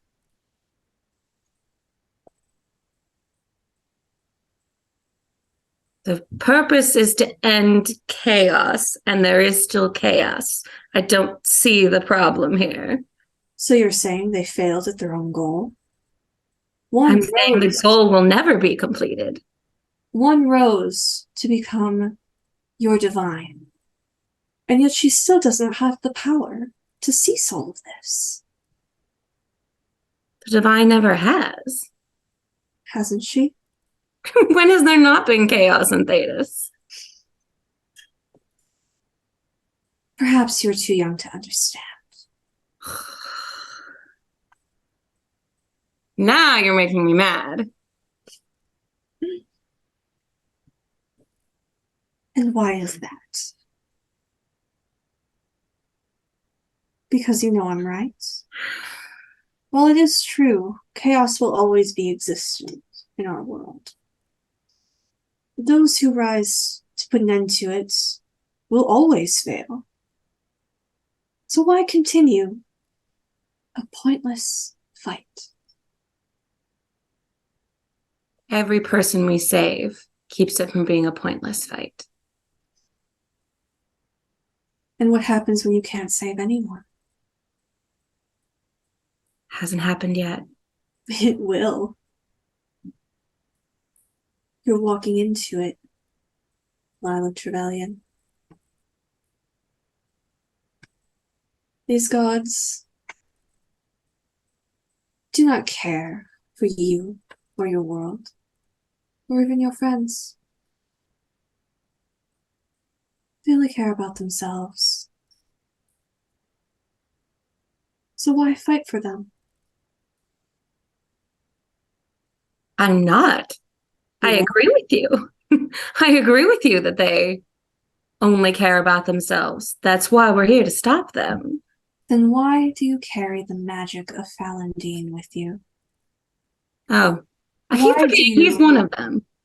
Why do you follow orders from the Dread Wolf? Why do you continue to meet and help the Evinuris? I don't know if I'd say I'd been continuing to meet and help them when I tried to punch the one I met. I guess Jimmy counts. June, Solas, Silas, Falandine. You can see a moment on Lila's face. She's like, June. Which one was that? Silas. I think. You have provided aid to each and every one of them.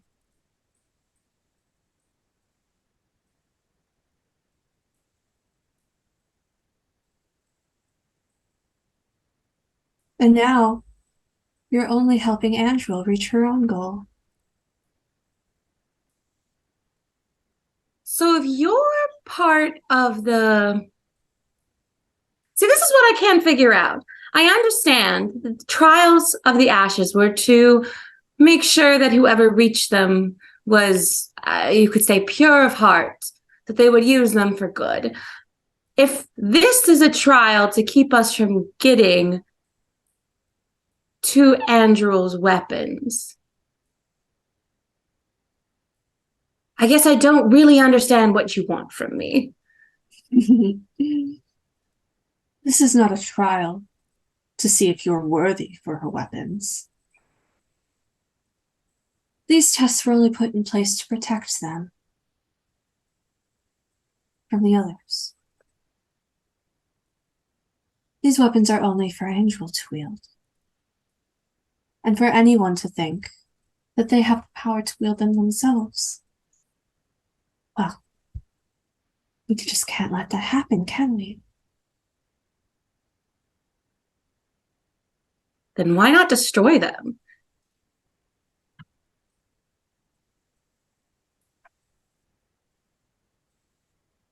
Because it was not her will.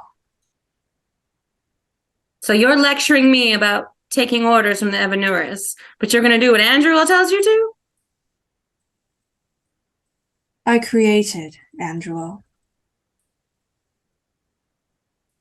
The fuck does that mean, face?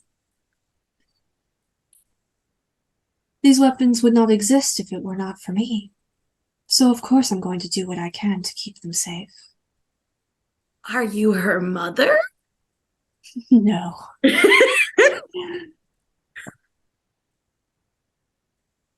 Ancient times were, well, ancient times. Not as the way you understand the world today.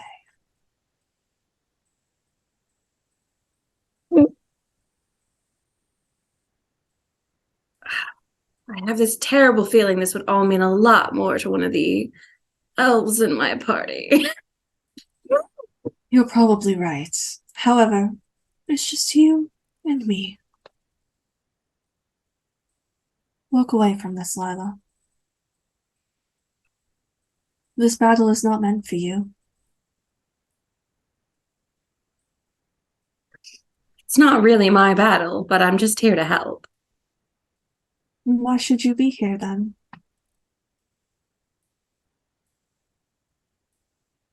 Because we can't simply sit on the sidelines?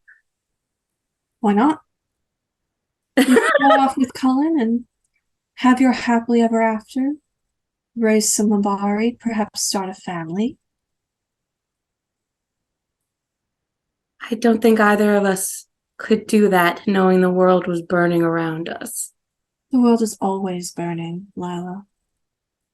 It never ceases.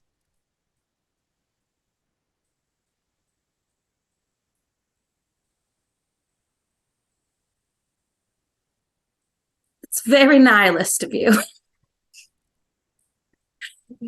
But I think if I truly believed that, well, I definitely wouldn't have joined the Inquisition. But also, what would be the point of doing literally anything? We do not ask to be brought into this world.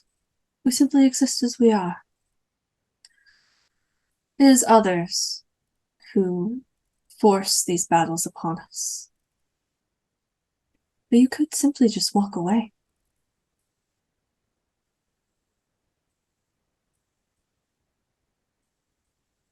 I don't agree with your premise. I've chosen my path. This is a part of it. The Inquisition is inexorably tied to this. And if you are simply trying to get me to turn back, I can tell you that there is... She takes a second and thinks, yes, quite literally nothing you could say that would make me turn back at this point. Very well. Everything fades to black around you, and you can just barely make out the tunnel as it continues onward. Diani's turn. As you walk down the tunnel, you see the flicker of firelight dancing across the walls, and you find yourself standing in camp, the banners of Clan Tabra standing tall among the Aravels. A group of elves sit around the campfire as the Haran tells stories of the elven gods. You see Aedenthir whittling the stick he had found, and your mother. A young girl sits between her legs as she braids her hair while they listen to the stories. This younger version of yourself stares up at the Haran, completely enraptured by the stories he tells, her eyes glistening in the firelight. There's a rustling behind you, and your younger self turns to look, seeing your father returning from a hunt, alone. His shirt has been slashed open, covered in blood. He stumbles, falling forward as the girl and your mother run to him. Your mother is crying as she holds him in her arms, shouting out for the keeper. Your father shakily reaches for young Diani's hand, gripping it tight. Meeting her eyes, he breathes out. The Dreadwolf lives.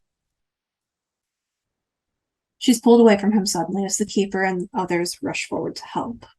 What do you do?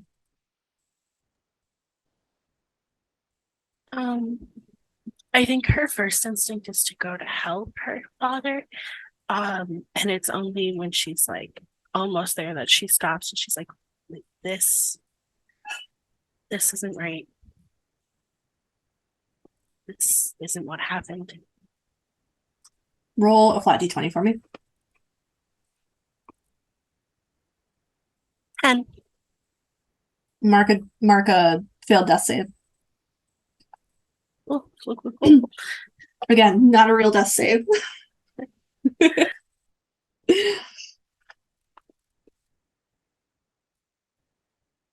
Is this not a better end for him than what truly happened?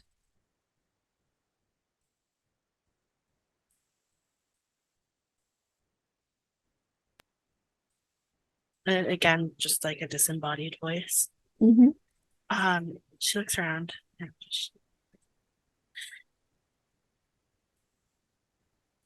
No, how could it be better? He still died. But this way, he's at least surrounded by those he loves, in a way that they could end his suffering.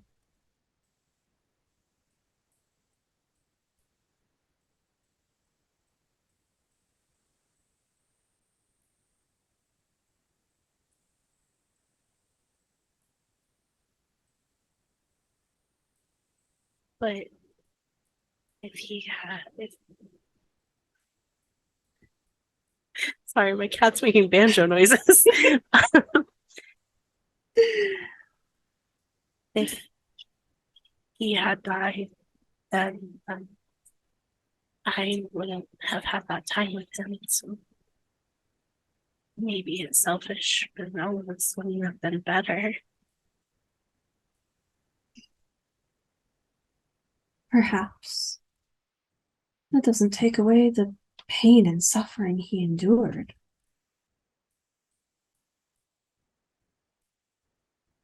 The same suffering that your mother endured.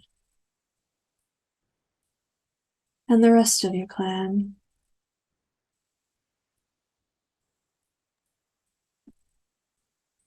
Not the rest of them.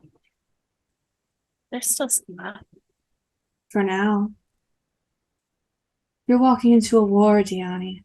Do you really think that everyone's going to make it out alive? Been part of the war since it started. This is not the same war. You ran from the first one,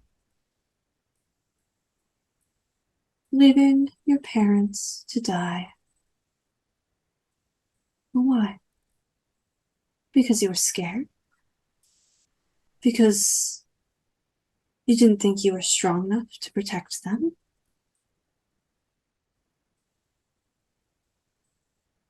Or was it because you simply did not care? No, they were everything to me. All of them were. Then why are There's- they here? I Why couldn't didn't you have- save them? Why did you run?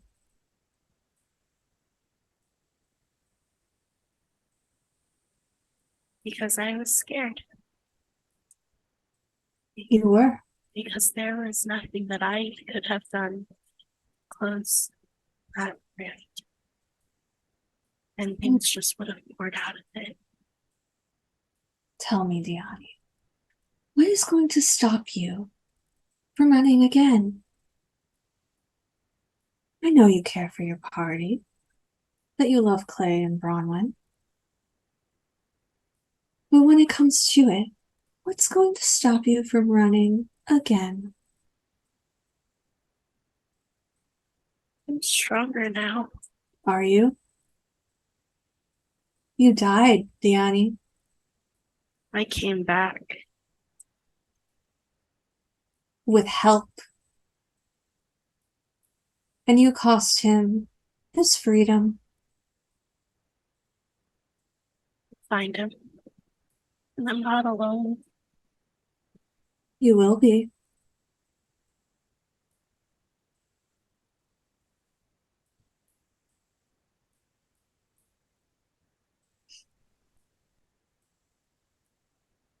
Then I'll die. You'll what? Then I'll die. Just like everyone else. The only question is, will it be before or after the rest of them die?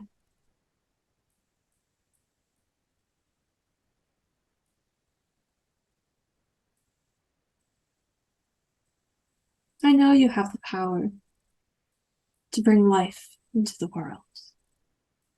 That doesn't mean that it's something you can use over and over again. In the end, you'll only be able to save one. Who will it be?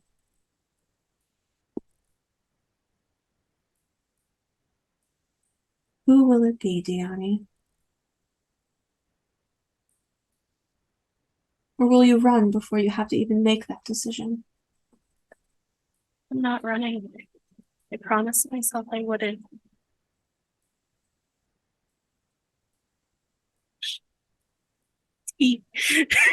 Good. Then who will you choose? I don't know. I'm not making that decision right now. And I'm certainly not telling you. It's something you'll certainly have to think about, though. One of your lovers? Your sister? Your friends? Your keeper?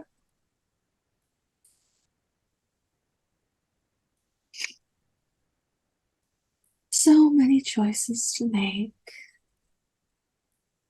It's not a choice that needs to be made right now. It's definitely a choice to start thinking about. You think I don't think about it? I think you don't. choose to ignore it. Running from your problems like you ran from your parents.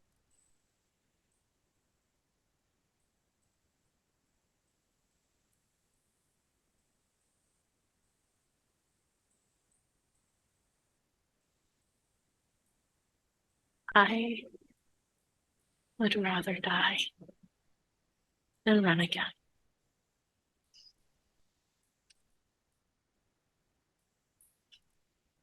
Prove it. The scene fades around you, and you can see the tunnel stretch on ahead. I will continue forward. One by one, you all stumble out from the darkness of the tunnel to find yourselves in a larger room, with stone walls rising up towards the high ceilings. Ancient carvings decorate the walls, circling around either side towards the archway across from you, identical to the first two.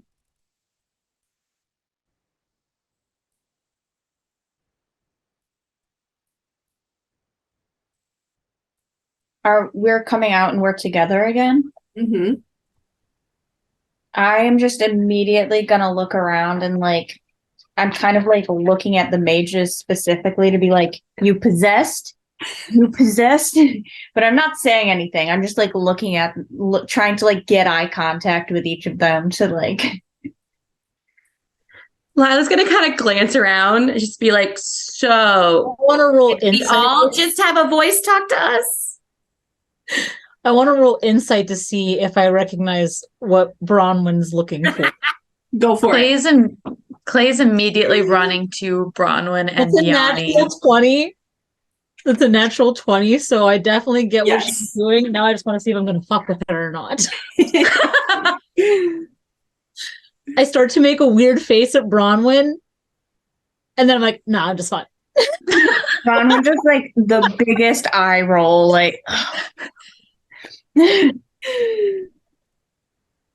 But yes, Lila, that definitely voice talking bullshit.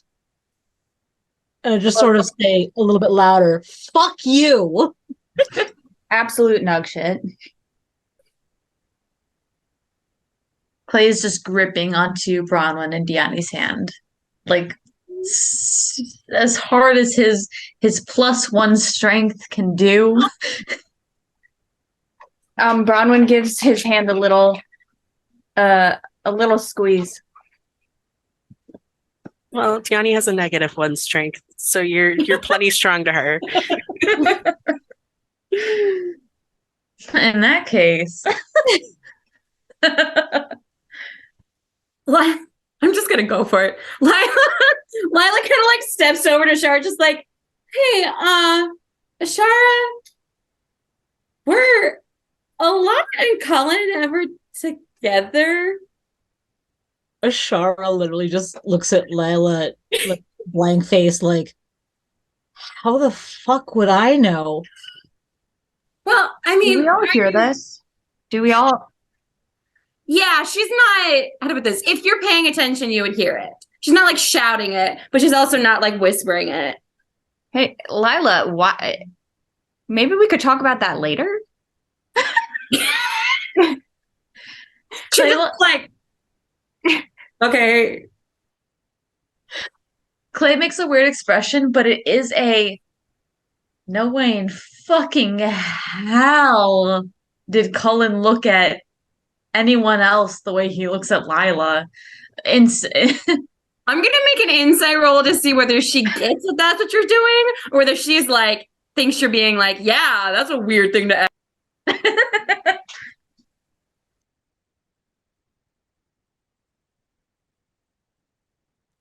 Ruh-roh. That's a 12. So I'm gonna say no. She's like, oh yeah, okay, sorry, I shouldn't have. I mean, it doesn't matter if he was into her in the past. She was with Solas, and he's with you now, so it doesn't matter. She kind of like shrugs awkwardly, like she's feeling really stupid. It's like, yeah, you're right. Ashara very, very awkwardly like reaches up and pats Lila on the shoulder.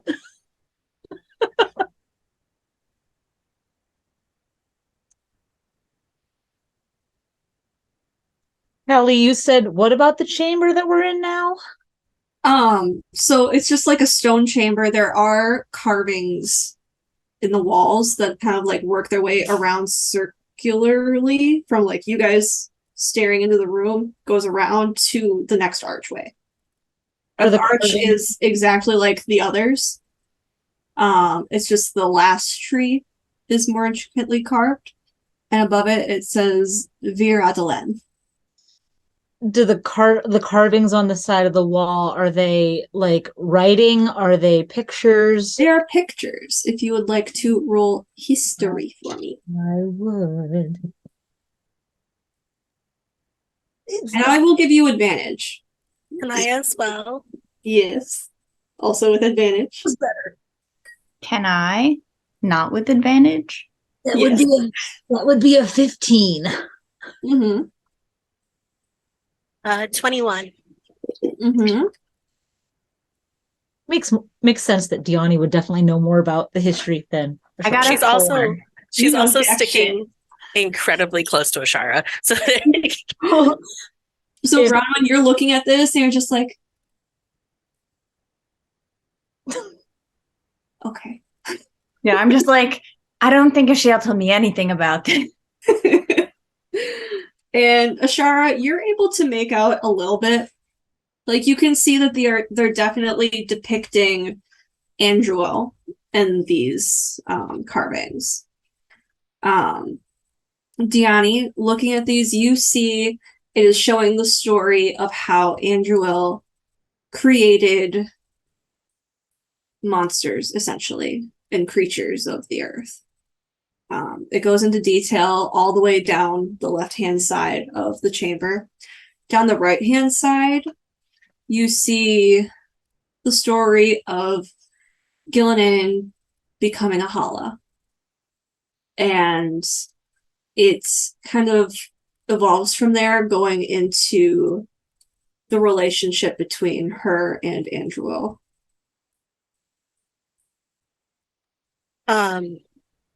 as they kind of walk around, Johnny's just gonna like start telling the story as they walk through, at least to Ashara and if anyone else is listening.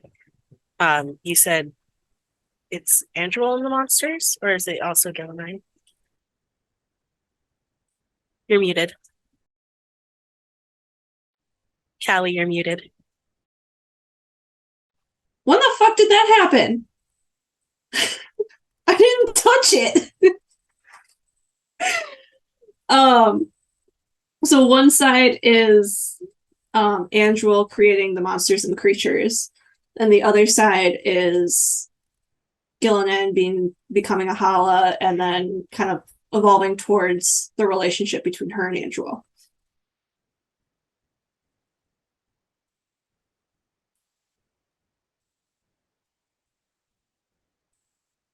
Yeah, so she'll kind of like talk about it as she's heard it, I guess. And if there's anything that's different in the picture, she'll point that out as well.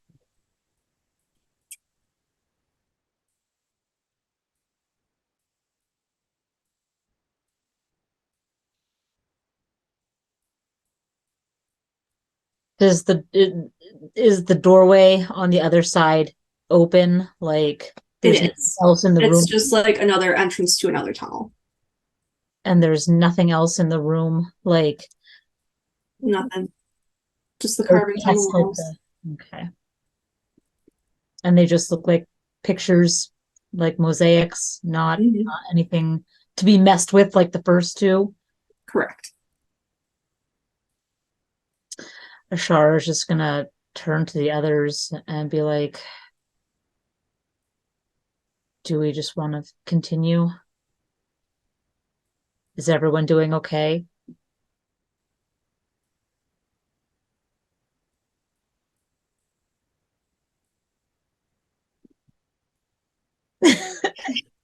Julia's like, I'm getting really, really tired of the stuff that goes on in y'all's temples, but other than that, I'm fine. I have to admit that an absent maker is looking a little appealing. At least he doesn't bother us. Whatever gets us through this the quickest, let's keep moving. And Ashara just sort of nods, and she'll point to the sign and the carvings above the door, and she'll say, the last bit is the way of the forest, and essentially a big part of it is to see the bigger picture. Part of it is to move through the woods with mindfulness, get the gifts of the hunt, but also to see the forest for the trees. Don't just focus on the small things. See everything for what it is. And she'll walk forward through the door. All right, that's where we're going to end today.